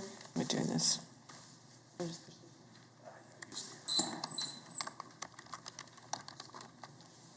Oh, thanks. There we go. So, no surprise, leisure and business travel has been greatly impacted by the pandemic. We did start to see travel to begin to increase in the second and third quarters of 2021, signaling the beginning of the travel industry recovery. I will tell you, in July, it was so exciting to see the month of July, we actually outpaced 2019, driven a lot by the leisure and sports. I'm going to talk a little bit about that in a moment. And again, as we've seen some new variants, with whether it was the Delta, Omicron, we've seen that spikes. So no doubt, that travel has kind of had the ebbs and flows. But the good news is we're still hearing a lot of interest in travel, and I'll talk a little bit more about that. So as I mentioned, sporting events, they really have been the most resilient and contributed greatly to our 2021 hotel bookings. We actually hosted several sporting events this past year that if it weren't for the efforts of Visit Wichita, these groups would not have been introduced to Wichita and not have been here. And the first I want to chat briefly about is the Beat Baseball World Series. We hosted them this summer, and I'll tell you, after being the year that we all had to get out there at South Lakes and see these visually impaired athletes compete, and if you've never seen Beat Baseball before, it's really... it's kind of life-changing. And when you watch these athletes, and they have everybody put on a blindfold because there's different levels of being visually impaired to make it fair. So you watch the athletes get up to bat and hit a ball that's beeping, and then have to run whether they go to first or third based on the tone. And when I've talked to some of the organizers, and people came from all over the country, the athletes just describe it as being, it's freeing to be able to just to run in Cumberland and run and tackle that. Think of like a boxing, a boxing bag and tackle it to be safe. But this is a type of event that we were able to host and bring these athletes from all over the country out at South Lakes. So it was an incredible opportunity to show off Wichita and be a part of that. The NAIA wrestling, this was in March, and I'll tell you, this is the NAIA's first kind of event back in after the pandemic. And to be able to set the stage and help those guidelines for their future events to come, we tested over 500 athletes and trainers in COVID in about 4 hours. Couldn't have been done without the coordination and having the MDL partnership, et cetera, our partnership at Sedgwick County with the health department. But to be able to bring in and show that we can host sporting events, we can do it safely, and everyone had a great time. And then finally, just recently, NJCEA Men's 2, Division II Men's and Women's. This is the first time that these men's and women's have come together in the same championship. And we hosted it right here at Stryker. And to see athletes from all over the country come and compete in Wichita, I will tell you, one of the father who was there watching his daughter, his wife wasn't there when we had an opportunity. A team member was telling me about this. She'd already met with a realtor and was checking out Wichita. And that's the opportunity when you bring sporting events to Wichita to show them. And again, these couldn't have been done without the efforts at Visit Wichita. And that's just a few of those sporting events that we were able to successfully host in the middle of the pandemic with safety protocols, et cetera. So no doubt sports are well on the way to recovery. Our leisure is following. We expect in 2022, they'll be both back to 2019 levels. But as I've talked about in the past, that business and that convention is continuing to lag. I want to talk a little bit about our marketing efforts. This past year, we launched a brand new social media series called Places, Faces, Hearts. If you haven't seen our videos, I strongly encourage you to go to our website, check them out. We were able to go in and talk about the heart of Wichita. And we knew travelers were on different places of feeling comfortable with traveling. So we wanted these social media videos that we could get out to our drive market. So when they were ready to travel and they would come to Wichita, they would go check out whether it was Hatman Jack's or our own homegrown or hearing Wayne Bryant talk about Music Theater Wichita. They're really just heartfelt and great videos. But we launched those early in the year. We came back with our Journeys campaign. Our Journeys campaign followed 3 different families. It was 2 families and a couple from Kansas City, showing that road trip, how easy it is to come here. And I will tell you, you've probably seen our commercials because we play them in Wichita, and you've heard that song, the Wichita song. Councilmember Tuttle, I can tell you've heard that song. But what's interesting, I will tell you, in all my years in tourism, I've never had an ad that's broken through the clutter and encouraged so much conversation. Wichitans are not crazy about the song, it's true, but I will tell you, we've had people walk into the visitor center who have come in and said, I came because of that song. I've never seen that in a commercial. Had a call from a gentleman from Oklahoma who told me, and I take the call, and you never know, it's going to be a good conversation or not, and you all can relate to that, but you take the call. A gentleman called to tell me that every time that song comes in, he called me and said, Susie, yes, you're in charge of that? Yes. I got to talk to you about that commercial. I said, okay, and he said, every time that song comes on, I get my wife, and I don't care if she's out in the garden, and I bring her in and we dance. And we dance to the music. And I said, this has been a great call. You've made my day. Thank you. You never know what's going to come through. But that campaign has resonated and people remember it. And we're really excited about that ad. And then for the first time, we came back with a campaign all around our fall festivals. So if you haven't seen our spots, our commercials, we encourage you to head to YouTube or go to our site and check them out. Finally, a couple other programs I want to talk briefly about. We've invested in a brand new data platform that I'm extremely excited about that gives us unprecedented look of what visitors are doing when they come here and where they're coming from. So you will hear me chat about that and an opportunity even work with the city to talk about visitors that are coming, whether they're coming to the stadium or out to Stryker, in ways that we can provide unparalleled data that you've never seen before. It was a great investment. Secondly, we were able to go in and help all of our partners with the 360-degree videos. So if you go look at Riverfront Stadium or Chicken and Pickle and it says tour and you're able to walk through and see the whole place, there's a platform that we brought called Threshold 360 to really show these incredible places that we have in Wichita. So we've been hearing from our meeting planners and visitors and even our partners alike what a great tool that's provided them. We launched a flexibility promise out with our meeting planners to help them know that Wichita cares and that we hear and we know it's challenging. And we also even talking about workforce, and it's no different than the welders. You know, workforce is a challenge across all sectors. You've partnered with Workforce Alliance to host the Travel Industry Job Fair. We've got a busy 22 coming up with a lot of great events. I want to make sure everyone knows the women's NCAA basketball will be here in March. If you haven't purchased your tickets, there's still time to do it for Christmas. It's a great Christmas present, but it's going to be incredible. We'll have the rounds of 16 and the rounds of 8s right here at Interest Bank Arena. So the winner of those games will be cutting down the net and heading to the Final Four. And also I want to mention real quickly, 2022, we have the U.S. Figure Skating Theater on Ice, first time it's ever been here. So think kind of that theater, think ice capades, think bringing it together on the ice. This was originally to be here in 2020, and we're now excited to host it in 22. So a lot of events coming up next year, and just really appreciate all of you, your support and the ability to allow us to do what we do. We know that the work we're doing now to market Wichita is driving those future dollars and how important they are to the recovery. Thank you. Susie, real quick, when it comes to the production of our social media content and I guess that song, which I don't recall hearing yet, so I'm looking forward to hunting it down. Is that something you guys do in-house, or you guys contract out for that? We have inside do a lot of our work, but we also have an outside agency. Okay, is that disclosed on your finance forms, or is that? Yes, you'll see it under the T-bid. So when we bring forth to you the T-bid budget in May, you'll see the agency on there. So there's an agency that you use for this, and it will be presented to us in May? It's part of the overall, when you look at our T-bid budget, it comes out of that funding. So yes. Vice Mayor Johnson. Oh, I was going to wait, but I was going to highlight, we also had the 2022 NCAA Women's. I don't think that was on there. I didn't see it. We didn't put it up there, but yeah, absolutely. Buy your tickets. Yes. And then, I don't know, Mr. Manager, is that song playing in the airport? It is not.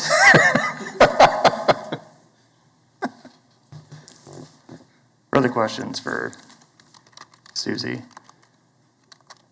See none. Thank you, Mayor. Thank you.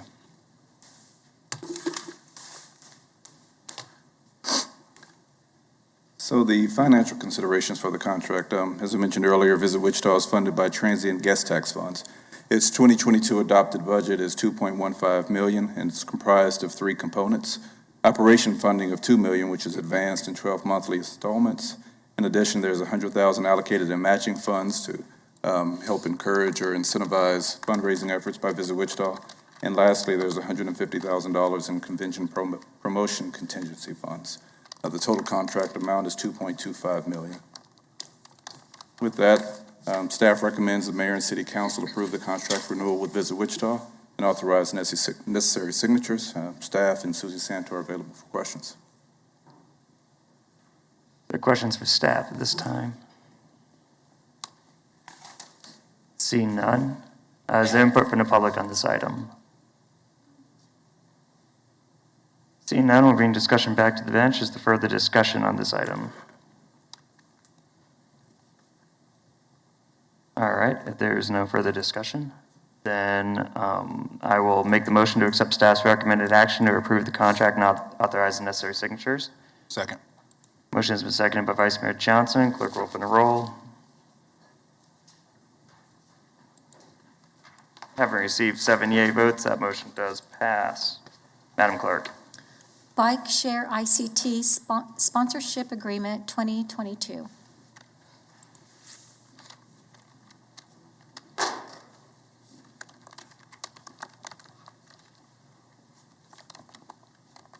Morning, Mayor, Vice Mayor, council members.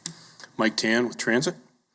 What you have before you is the memorandum of understanding between the Bike Share ICT, City of Wichita, and Blue Cross and Blue Shield. This is a continuing document, actually started in 2017. To give you some background, in February of 2013, City Council endorsed the Wichita Bicycle Master Plan, making it easier and safer and more convenient to get around Wichita on a bicycle. On May 4th of 2017, Bike Share ICT launched in Wichita. And I would have to do a shout out to Councilmember Tuttle, who was instrumental in that occurring. Her and Scott Wadle worked very, very hard to make that happen. The program was made possible by sponsorship funding from Blue Cross and Blue Shield of Kansas and the Wichita Community Foundation. At the time, the system was administered by the Health and Wellness Coalition of Wichita, later became stewardship under the YMCA, and has since 2020 been under the stewardship of the City of Wichita. You see some ridership numbers from 2017, 18, and 19. You can see that the system continued to improve, and also in 2019 there was a doubling of the number of stations that were out there. As you probably are aware, with COVID, Zagster, which was the provider of the bikes in the initial outreach, had to cease operations in March of 20 due to the pandemic and also other financial considerations. To give you an idea of the system as it exists today, Tandem Mobility is the provider. They took over the contract and the assets of Zagster last December and started to reinstitute bike share into Wichita, starting in January of this year. As you can see, ridership is big on Saturdays and Sundays, much like it was at the beginning of the process in 17. The ride duration that you see there is pretty much indicative, again, of what we saw. Same thing with our start stations and our end stations. You'll see that Sedgwick County Park is very popular, also the Keeper of the Plains, Waterman and the Arkansas River, and then the Great Plains Nature Center as well. And then the rest of them are spread out between the other 20 stations that exist now in Wichita. Same thing with the end stations, about the same, and in most cases you see that the trips begin and end at the same stations, which indicates that they are being used for recreational purposes to a large degree. Tandem Mobility was formed to help develop and manage complete mobility solutions for communities. We actually have their warehouse here in Wichita. It has thousands of bikes in it, and they use it as a distribution point for all of their systems that they have in this area. I believe they're up to over 25 systems that they have.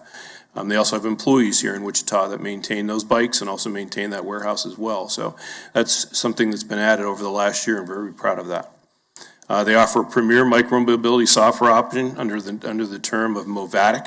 Movatic provides over 300 bike share systems and has over 5,000 bikes underneath their assets. They provide bicycle stations, customer support, maintenance, mobile app, mobile support, signage, and also system balance as well. The memorandum of understanding was originally between Zagster. It is now to Tandem Mobility and has been for the past year. The Blue Cross and Blue Shield arrangement has been in existence since 2017. That amount is $360,000, and with their help, this is a continuation of that. They're very happy with the system and the reconstituting of that shipment, of that system, I should say, and which has over 200 bicycles right now.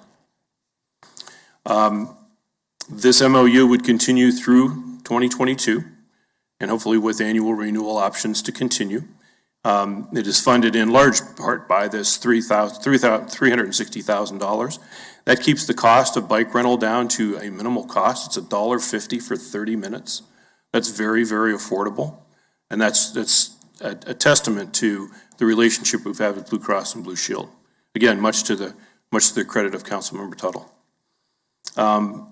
We also receive sponsorship fees for bike stations and also membership fees for individuals that wish to take that option as compared to a per ride. They can get a membership, and that money flows back to us, which is used by Bike Share ICT, which is made up of members of the Bike Advisory Board plus Blue Cross and Blue Shield and other stake members in order to market and to advance the system as well. With that, it is recommended the City Council approve the memorandum of understanding and sign and letter of assignment and approve the signatures accordingly. With that, I'll stand for any questions. Questions for staff? Councilmember Tuttle. Thank you, Mike. I don't have any questions. Pardon me, but just a few comments. Y'all knew I would. I really want to thank you and your team. I remember, and Scott Wadle, of course, still involved. I remember I met with you right when you first came in May of 2018 and saw you as a true visionary and knew that Bike share ICT needed a permanent home, and I thought the city would be the best place for it. And you've been a great steward and really nurtured and expanded the program with scooters now. So thank you for all you and your team do. Again, I just want to give a big thank you to Blue Cross and Blue Shield of Kansas. This absolutely would not have been possible without them, and I appreciate them believing in our city, believing in our community, believing in the Health and Wellness Coalition to let this come to fruition. Also want to thank the Health and Wellness Coalition of Wichita for working with the city, working with Blue Cross and Blue Shield. The Greater Wichita YMCA and the Medical Society of Sedgwick County have both been fiduciary agents of this program before it came to the city, so thanks to them. And truly, just my last thought is this is a great amenity in our community. We have riders from all 50 states so that we know it's not just something that's being utilized by our own, but also when people come to our great city, they're taking advantage of this opportunity. And really, when we wrote the application to Blue Cross and Blue Shield, we talked a lot about attracting and retaining talent and bringing people down to the core, and I think it does. And then finally, I've been a true champion and advocate for safe and reliable transportation my entire career. And Bike Share ICT is, of course, probably recreation dominated, but also it does provide people with transportation so they can get where they need to go around our city. For the first couple years, the number one place that people stopped on a bike share other than a station was at the grocery store, Dillon's at Douglas and Hillside. So it's also an equity issue and able to help people move around the city safely. So thank you for all you and your team do. And again, a big thank you to Blue Cross and Blue Shield of Kansas. And I would just like to add too that we're probably on target to have about 10,000 trips this year, which I think during COVID and how the process started in January is a testament to the hard work of Kelly and her team and Al locally here to do the things that they need. We had 250 trips alone for open streets. So I think these are all key things to our community, and we're hoping that we can continue to build on this for many, many years. I know the Blue Cross and Blue Shield is very, very happy, and as we are as well, of their continued sponsorship. Any more questions for staff? See none, thank you. Is there input from the public? See none, we'll bring discussion back to the bench. Is there further discussion? There's no further discussion. I will go ahead and recognize Councilmember Tuttle for a motion. Thank you, I appreciate that. I will enthusiastically move that the City Council approve the Memorandum of Understanding with Tandem Mobility and authorize the necessary signatures. Second. Seconded by Vice Mayor Johnson. Clerk will open the roll. Members cast the vote. Have received 7 yea votes. That motion does pass. Madam Clerk. Good morning, Mayor, City Council. I'm Chris Bezrucki, HR Director. For your consideration is the 2022 salary classification ordinances. There are over 800 classifications within those. It is reflective of the 5 union contracts that we have. The purpose of this ordinance is to ensure the accurate pay rates for our employees. This is reflective of Council's prior decision and approval in the 2022 budget. So let me hit some of the highlights of the ordinances. The classification ordinances establishes the pay and job titles. There are 2 classification ordinances, one for the exempt employees, meaning exempt from overtime, and then the one for the non-exempt employees that do receive overtime. The salary ordinances establishes those pay increases for those individuals in 2022. For most pay ranges, you'll see that the pay rates are set by negotiated union agreements and are reflective in this ordinances as well. Just a few highlights here. For the general pay adjustment for the Teamsters Local 795 in transit, it's 1.125 for this coming year as negotiated per their contract. In the green sheet, it was 1.25. So it's really 1.125. The general pay adjustment for 1.25 for the Teamsters in the airport for year 2021, and there again in the green sheet, an update for it indicated to you that year 2020, the ordinances do reflect the accurate times there. The third bullet, the general pay adjustment is for 4% for all service employees in an international union that you approved for first reading last week. And then the general pay adjustment of 4% for the Fraternal Order of Police represented employees that was approved as well. And we'll continue with the general pay adjustments for the International Association of Firefighters. It will be 1.25% this year. It'll be 4% for the Employees Council, the non-represented employees.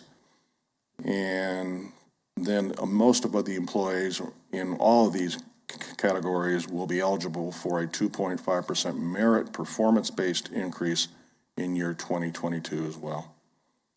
And those are on the employees in reverse rate dates by and large. The costs resulting from the general pay adjustments, revisions to the salary ordinance, and are consistent with the amounts included in the budget of 2022. We did add a new classification, a D64, if you will, for police captains. This new pay classification is to provide more flexibility in adjusting the salaries to avoid compression between the lower ranks in the police department, which was kind of an ongoing issue for us each year. So this would address that with those employees. With that, it is recommended the City Council place the ordinance on first reading, authorize the necessary signatures, and authorize staff to make technical adjustments to position titles to implement the salary ordinances throughout the year. And we thank you for your consideration. Questions for staff? Can you return to page 96 or slide 96? Okay. Yes, sir. Just with this, is the 1.25% adjustment for the firefighters, is there, I guess, a good reason why they're not eligible for the 2.5%? I'm guessing it has to do with contracts, but it seems like everyone's getting a significant raise and the firefighters are getting 1.25. So I was hoping to get some more light shed on that. Sure. Yes, of course. This will be the third and last year of the firefighters' contract, and they are eligible for the 2.5% merit increase. But their general pay adjustment is 1.25% this year. I fully anticipate they'll be looking at a 4% increase like most of the other contracts that just closed for next year. But they would go a full year without having that until, because this contract's for the full next year. This is for the full contract next year. If you look at this over a historical point of view, it evens out, if you will. So if you look at going back 10, 12, 15 years, when you look at the total amount of increases for each of the bargaining unit, it is within a very narrow range. So no one group necessarily comes out further ahead on the general pay adjustments unless we are paying what the market demands. And so I do put a caveat there for the police officers. Those pay ranges across the country have risen at a higher rate than other employees. Further discussion? See none, thank you. Input from the public? See none, we'll bring discussion back to the bench. Is there any other discussion on this item?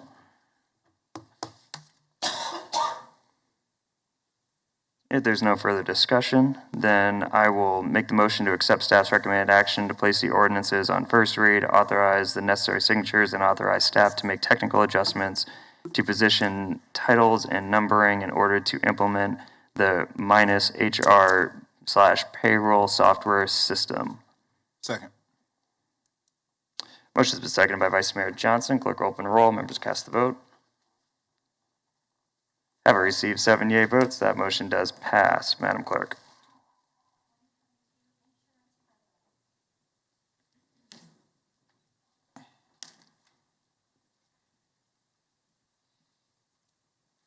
Welcome. Thank you. Morning, Mayor, members of the council. Verl Needens, Department of Finance. The item before you this morning is the 2022 insurance program.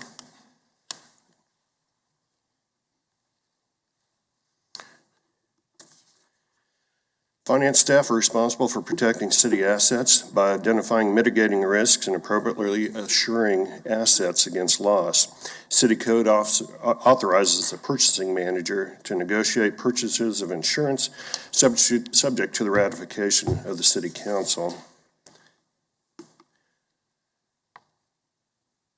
During the year, staff collaborates with departments regarding insurable interests and appropriate coverages. In late August, the renewal process began. An insurance broker is utilized to assist with a review of policies and rate negotiations. Most coverage is funded by the self-insurance fund. Some specific coverages are funded within departmental budgets. This year, like last, carrier losses continue to create challenges, especially in the general liability and cyber programs. Property insurance options also remain limited as carriers continue to reevaluate exposure in their book of business. Under property, the city insures buildings, contents, and machinery valued at over $1 billion. The current property carrier announced just weeks ago that it was reducing its municipal exposure, a strategy that would adversely affect the city. Consequently, staff obtained a coverage extension to March 1 of 2022, allowing adequate time to place a new policy. The city also maintains a $2 million excess liability retention on its general excess liability policy, meaning that the first $2 million of any claim is paid by the city.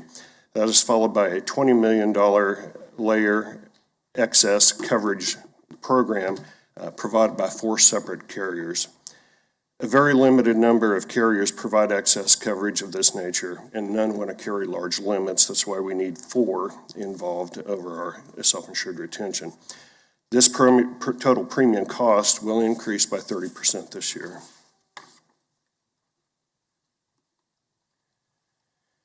In conclusion, staff recommends the City Council receive, file, and ratify the 2022 insurance program, extend the current property policy to March 1 of 2022, and authorize staff to negotiate and place a new property policy for the remainder of 2022. With that, I would stand for questions. Councilmember Fry. Thank you. Mr. Needens, thank you.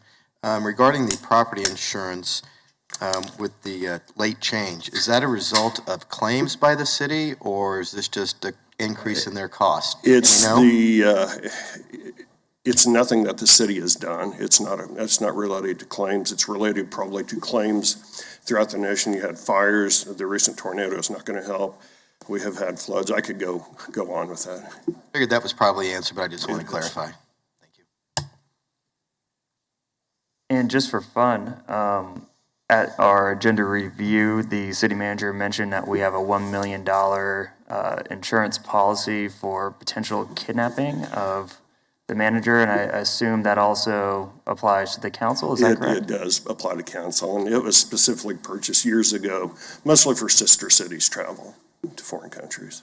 Has that amount increased with inflation or with market rates of kidnapped That was a politicians, last-minute addition. I didn't ask our carrier specifically why that increased. I assume it probably had to do with exposure with probably some of their other clients in foreign countries. But I don't have a specific answer for you other than that's my guess that it's what it would be.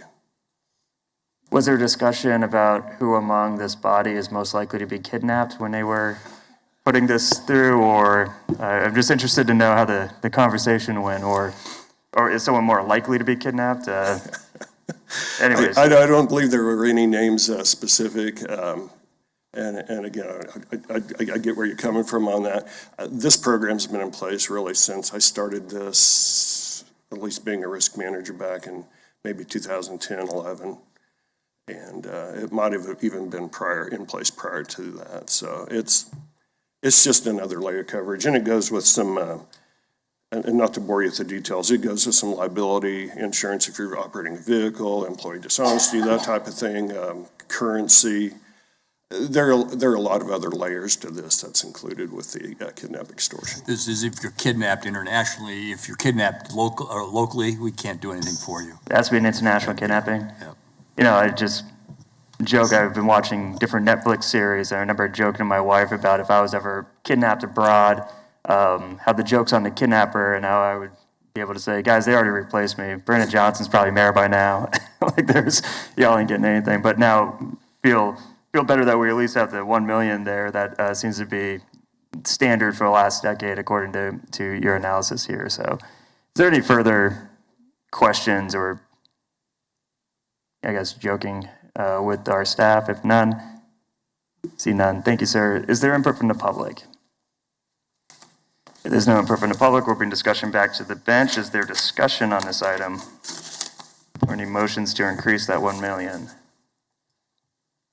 See none. If there's no further discussion, then I will make the motion to accept staff's recommended action to receive, file, and ratify the 2022 insurance program, subject to any necessary minor modifications and verification of coverage details, and extend the current 2021 property insurance policy to March 2022. Is there a second? Second. Motion has been seconded by Vice Mayor Johnson. Clerk will open a roll. Members cast the vote. Have received 78 votes. That motion does pass. Madam Clerk.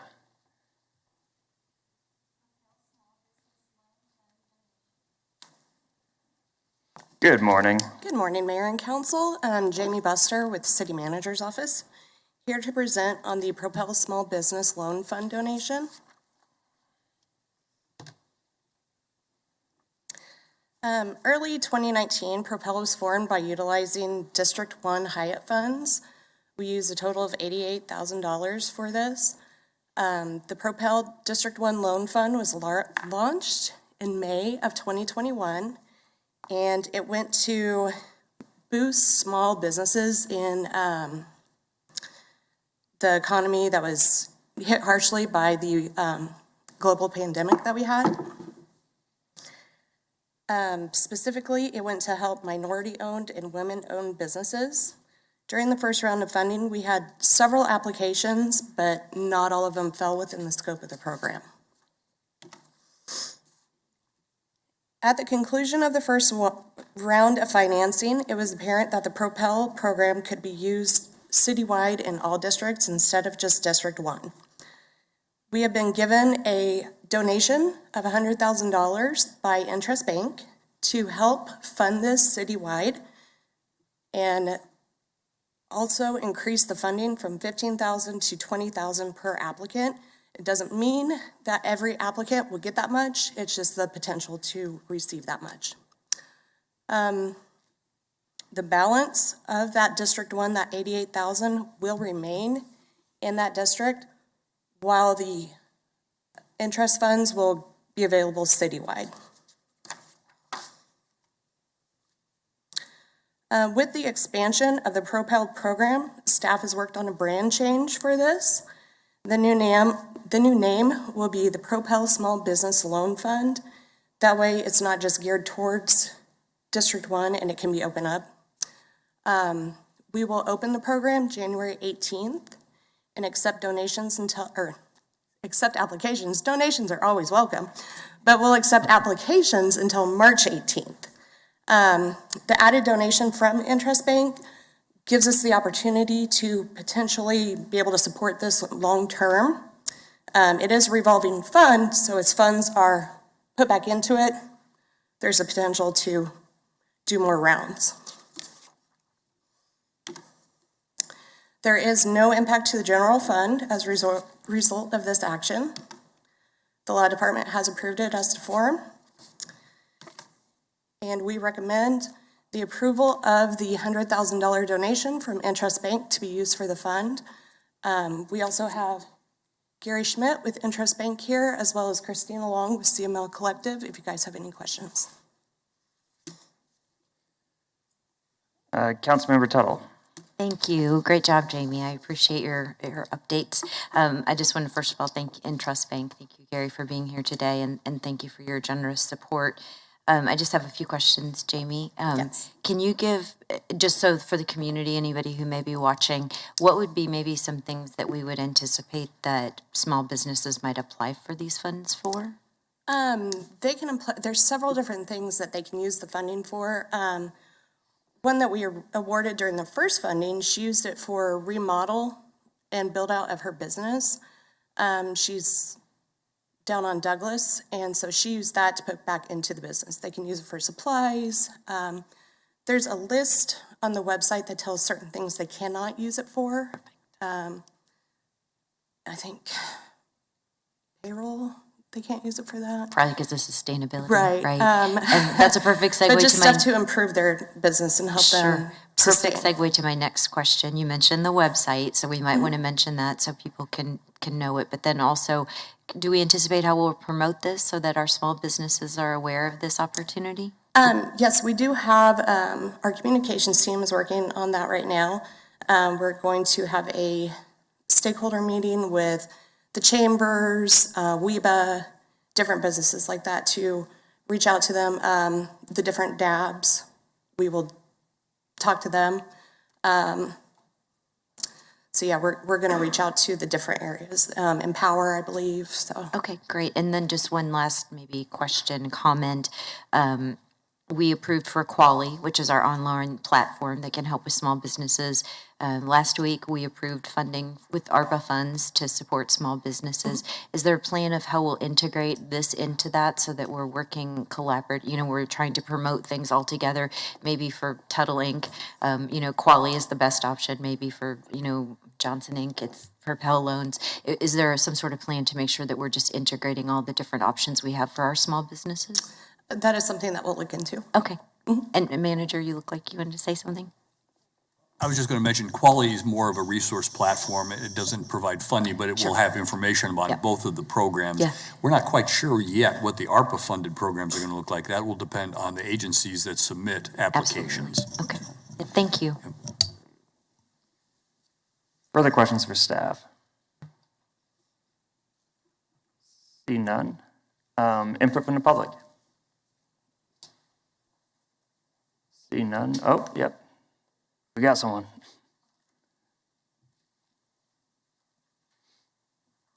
Sir, thank you for being here. You're more than welcome. Gary Schmidt, Intrust Bank, Mayor, Vice Mayor, Council members, City Manager. I just want to say this is really a neat program. I give Brandon a lot of kudos for it. This was his idea, District 1. I'm glad that we're opening it up to the rest of the city. I think it's going to be an opportunity for a lot of small businesses, both minority and just women-owned and all businesses. But I also want to thank Christina Long. She was very instrumental in encouraging Intrust to get involved in this. This is an area that it's very difficult to provide funding to on normal traditional banking models. And we really felt like this was an opportunity to give some businesses opportunities. And then at some point, we will be more than happy to provide them the banking services, financial services we have. So Christina Long, Network Kansas are both very instrumental in this. And I think it's a great program for our community. So thank you very much. Thank you, Gary, and we appreciate the contribution from Interest Bank. Further input from the public?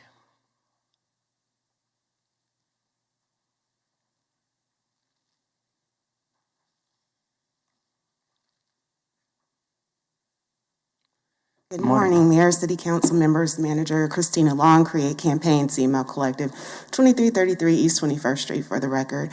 I just want to take a moment to thank Intrust Bank. It takes support and it takes vision to do something that's different.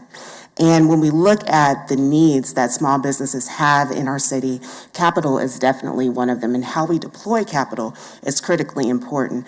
Serving as well as a nonprofit with a Create campaign where we see a number of needs. It takes leadership as well for our city to do something different. I want to commend each and every one of you all for seeing the potential and the value in this particular service.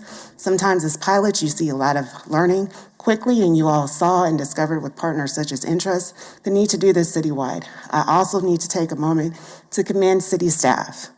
Jamie, Zach, Scott Rigby, so many work the fine details of this program and have knowledge that not many other cities have. I applaud the City of Wichita for being a leader in convening and catalyzing resources for small businesses. Thank you. Thank you. Is there further input from the public? If not, we'll bring discussion back to the bench. Is there further discussion on this item? Vice Mayor Johnson. Thanks, Mayor. I just wanted to take a moment to thank both Christina and Gary.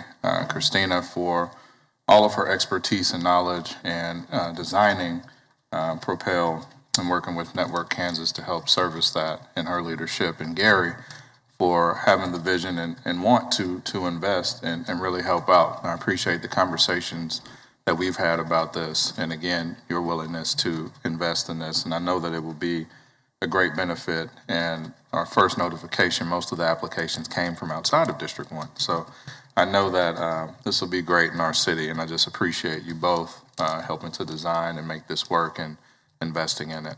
And hopefully we can continue to grow this program in the city of Wichita. Further discussion on this item? If there is no further discussion, the chair recognizes Vice Mayor Johnson for a motion. Thank you, Mayor. I would move that the City Council approve the donation of $100,000 to be used for the Propel Small Business Loan Fund, set up the project, and authorize the necessary signatures. And I'll second. Motion is made and seconded. Clerk will open the roll. Members cast their vote. I received 7 yea votes. That motion does pass. Madam Clerk.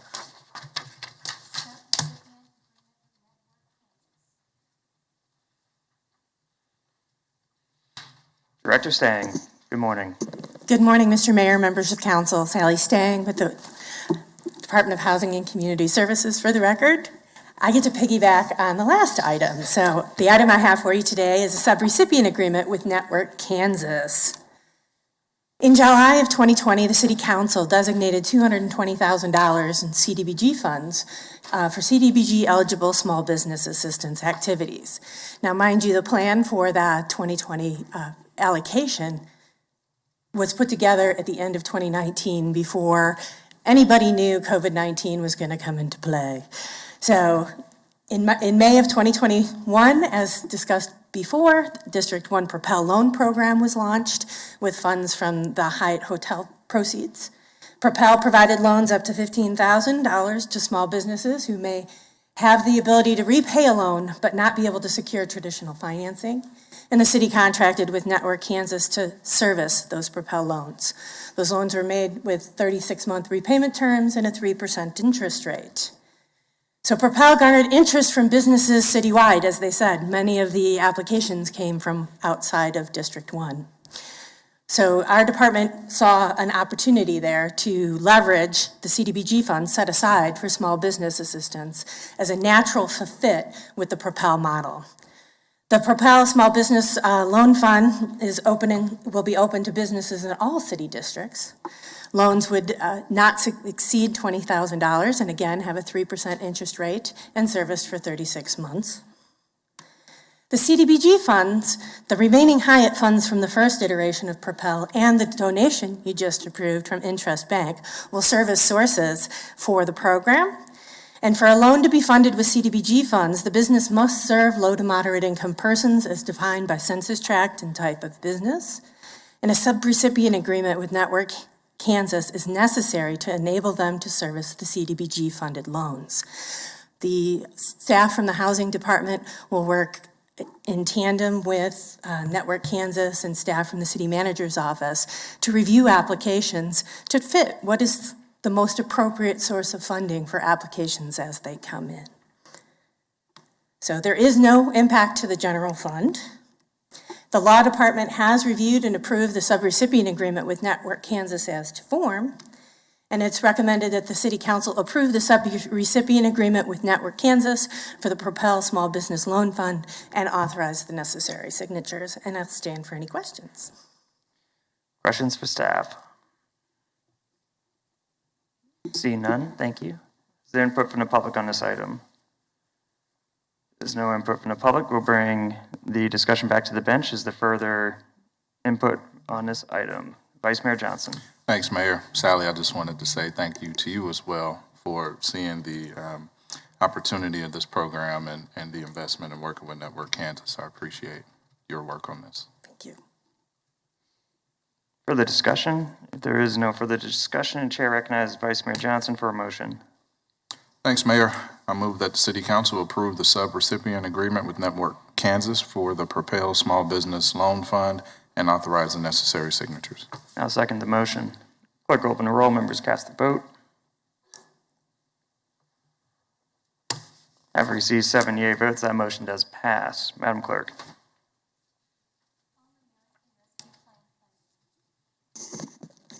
Once again, Sally Stang for the record, Housing and Community Services Department. The next item that I have for you is the Home American Rescue Plan funding, so we call Home ARP. The city receives an annual allocation of funds from the U.S. Department of Housing and Urban Development. Specific entitlement programs are for the Community Development Block Grant, Home Investment Partnership Program, and the Emergency Solutions Grants. The HOME program was created by the National Affordable Housing Act of 1990. It is designed to provide decent, affordable housing to lower-income households, expand the capacity of nonprofit housing providers, strengthen the ability of state and local governments to provide housing, and leverage private sector participation in the development of affordable housing. And I always say HOME is always about units, funding units, building units for low-income individuals. So in addition to the city's annual home allocation of just over $1.5 million, the city will receive just over $5.5 million in Home American Rescue Plan Act funding authorized by the American Rescue Plan Act of 2021. An amount not exceeding 15% of the grant award, just over $826,000, may be used for administrative and planning expenses. The Home ARP funding, what's different about this is it's specifically to provide units, once again, but for those experiencing homelessness or other vulnerable populations, such as domestic violence victims. The funding can be used only in 4 eligible activities: production and preservation of affordable housing, tenant-based rent assistance, homeless prevention and housing counseling, and the development of non-congregate shelter for the homeless.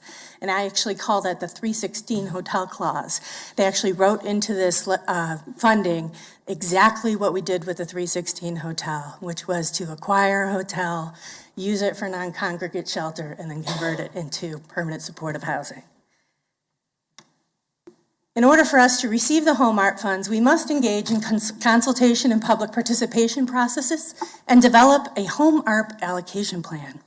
The plan must describe how the city will distribute the Home ARP funds, including the way in which funding will be used to address the needs of Home ARP qualifying populations. Upon completion, that Home ARP allocation plan must be submitted to HUD as a substantial amendment to the city's 2021 annual action plan. Staff proposes to procure the services of a consultant to conduct the consultation and public participation processes and prepare the Home ARP allocation plan, and will request the City Council to approve that Home ARP allocation plan once it's completed, and also request the Council to approve any Home ARP funding allocations. There is no impact to the general fund. Upon submission of the Home ARP grant agreement to HUD, the city will have access to 5% of the grant funds, just over $275,000, for a portion of the administrative and planning set aside that we can use to pay for the production of the Home ARP allocation plan. The remaining Home ARP funding will not be available to the city until HUD reviews and accepts our city's Home ARP allocation plan. HUD requires the submission of the executed Home ARP grant agreement in order to access the funding. And it is recommended that the Council approve the Home ARP grant agreement with the U.S. Department of Housing and Urban Development and the allocation of $275,418 for administrative and planning costs, and authorize the necessary signatures. And I stand for any questions. Any questions for staff on this item? See none? Thank you. Is there input from the public on this item? See none, we'll bring discussion back to the bench. Is there further discussion on this item? Vice Mayor Johnson. Thanks, Mayor. Due to a personal conflict, I will be abstaining from this item. The record show that Councilmember Vice Mayor Johnson will be abstaining. Is there further discussion on this item?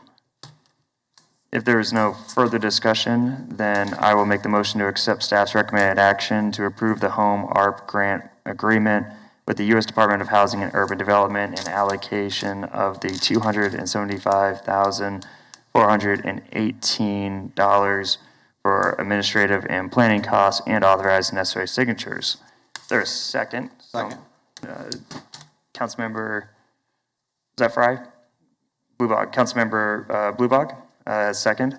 Clerk will open a roll. Members cast the vote. Having received 7 yea votes and 1 abstention, that motion does pass. Madam Clerk.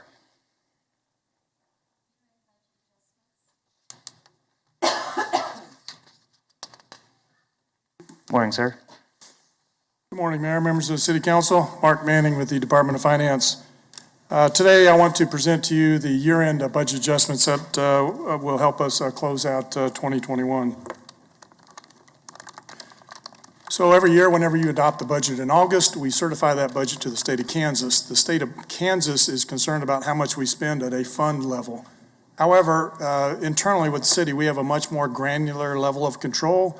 We like to monitor expenditures at the department level, and in some cases even lower than that, like salaries and wages level. The advantage of that is that it provides us a good way to see where our financial results are in real time. The disadvantage is that it means that we often have to come to you at year end for some budget adjustments to address some budget variances that have occurred throughout the year. So before I go into those, just very briefly, I wanted to update you on our financial situation. You may recall about 5 or 6 weeks ago, I presented to you the third quarter financial report, and I just wanted to tell you today that our themes are generally very consistent with what we reported 5 to 6 weeks ago, which is that our revenues continue to perform pretty well, and actually probably will exceed our budget, and our expenditures continue to trend a little bit lower than what we had estimated, again, due to some challenges in our hiring efforts. So those savings that we have there we'll use to offset some increased expenditures on the contractual side for the most part. A lot of the adjustments that we include in here are technical in nature, and a lot of them are also addressed in the 2021 revised budget, again, which you would have approved back in August. So just briefly, I'll go over some of the big picture descriptions of some of the transfers that we would propose to make. We would suggest a downward adjustment to the transit guest tax transfer into the general fund. That transfer is to offset general fund costs of Century 2 and also our cultural facilities. Century 2, as you know, is going through a transition this year with ASM, and it's actually performed better on the revenue side than we expected, so we think that that transfer probably can be less than what we had initially forecasted it to be. Several project transfers are recommended. We like to do that if we can invest in projects to reduce our operating costs in the future, if we can enhance customer service, so several of those are proposed. You may recall we have a vaccination site at the old library. We do have some costs incurred with that. We are recommending that you approve the allocation of a portion of our ARPA funding so that we can fund those costs of that vaccination clinic with our ARPA funds. And finally, there's several line item adjustments necessary. Typically, those are due to increased costs in areas or activity levels that turn out to be a little bit different than what we had initially budgeted. So with that, the recommended action is to authorize staff to make necessary year-end budget adjustments, establish projects and grant budgets as necessary, and to process any year-end transfers. And I'd be happy to answer any questions. Any questions for staff? Seeing none, is there input from the public? Seeing none, we'll bring discussion back to the bench. Is there further discussion on this item? There's no further discussion, then I'll make the motion to accept staff's recommended action to approve the budget adjustments, authorize the project budgets and transfers, and authorize staff to take appropriate actions to implement the city council action. Is there a second? Second. Motion has been seconded by Vice Mayor Johnson. Clerk will open the roll. Members cast the vote. Having received 7 yea votes, that motion does pass. Madam Clerk. Councilmember appointments and comments. Are there appointments at this time that council members would like to make? Vice Mayor Johnson. Thanks, Mayor. I would like to appoint Lori Lawrence to the Wichita Sustainability and Integration Board. Are there any further appointments? See none. With that, I'll make a motion to accept the appointments. Is there a second? Second. Motion has been made and seconded. Clerk will open the roll. Members cast the vote. With the result of 78 votes, that motion does pass and that appointment does pass. Back on announcements or comments, Vice Mayor Johnson. Thanks, Mayor. Real quick, we had a wonderful send-off for Senator Gooch at the Aviation Museum. Well-attended Congressman Estes was also in attendance as well, and a lot of family and friends of Senator Gooch. It was a really good service. And then also just want to say happy holidays and Merry Christmas. Further discussion? All right, if there's no further discussion, then I will make a motion to adjourn. Second. Motion has been made and then seconded by Vice Mayor Johnson. Clerk will open the roll. Members cast their vote. Having received 78 votes, we are adjourned. That motion does pass. Thank you.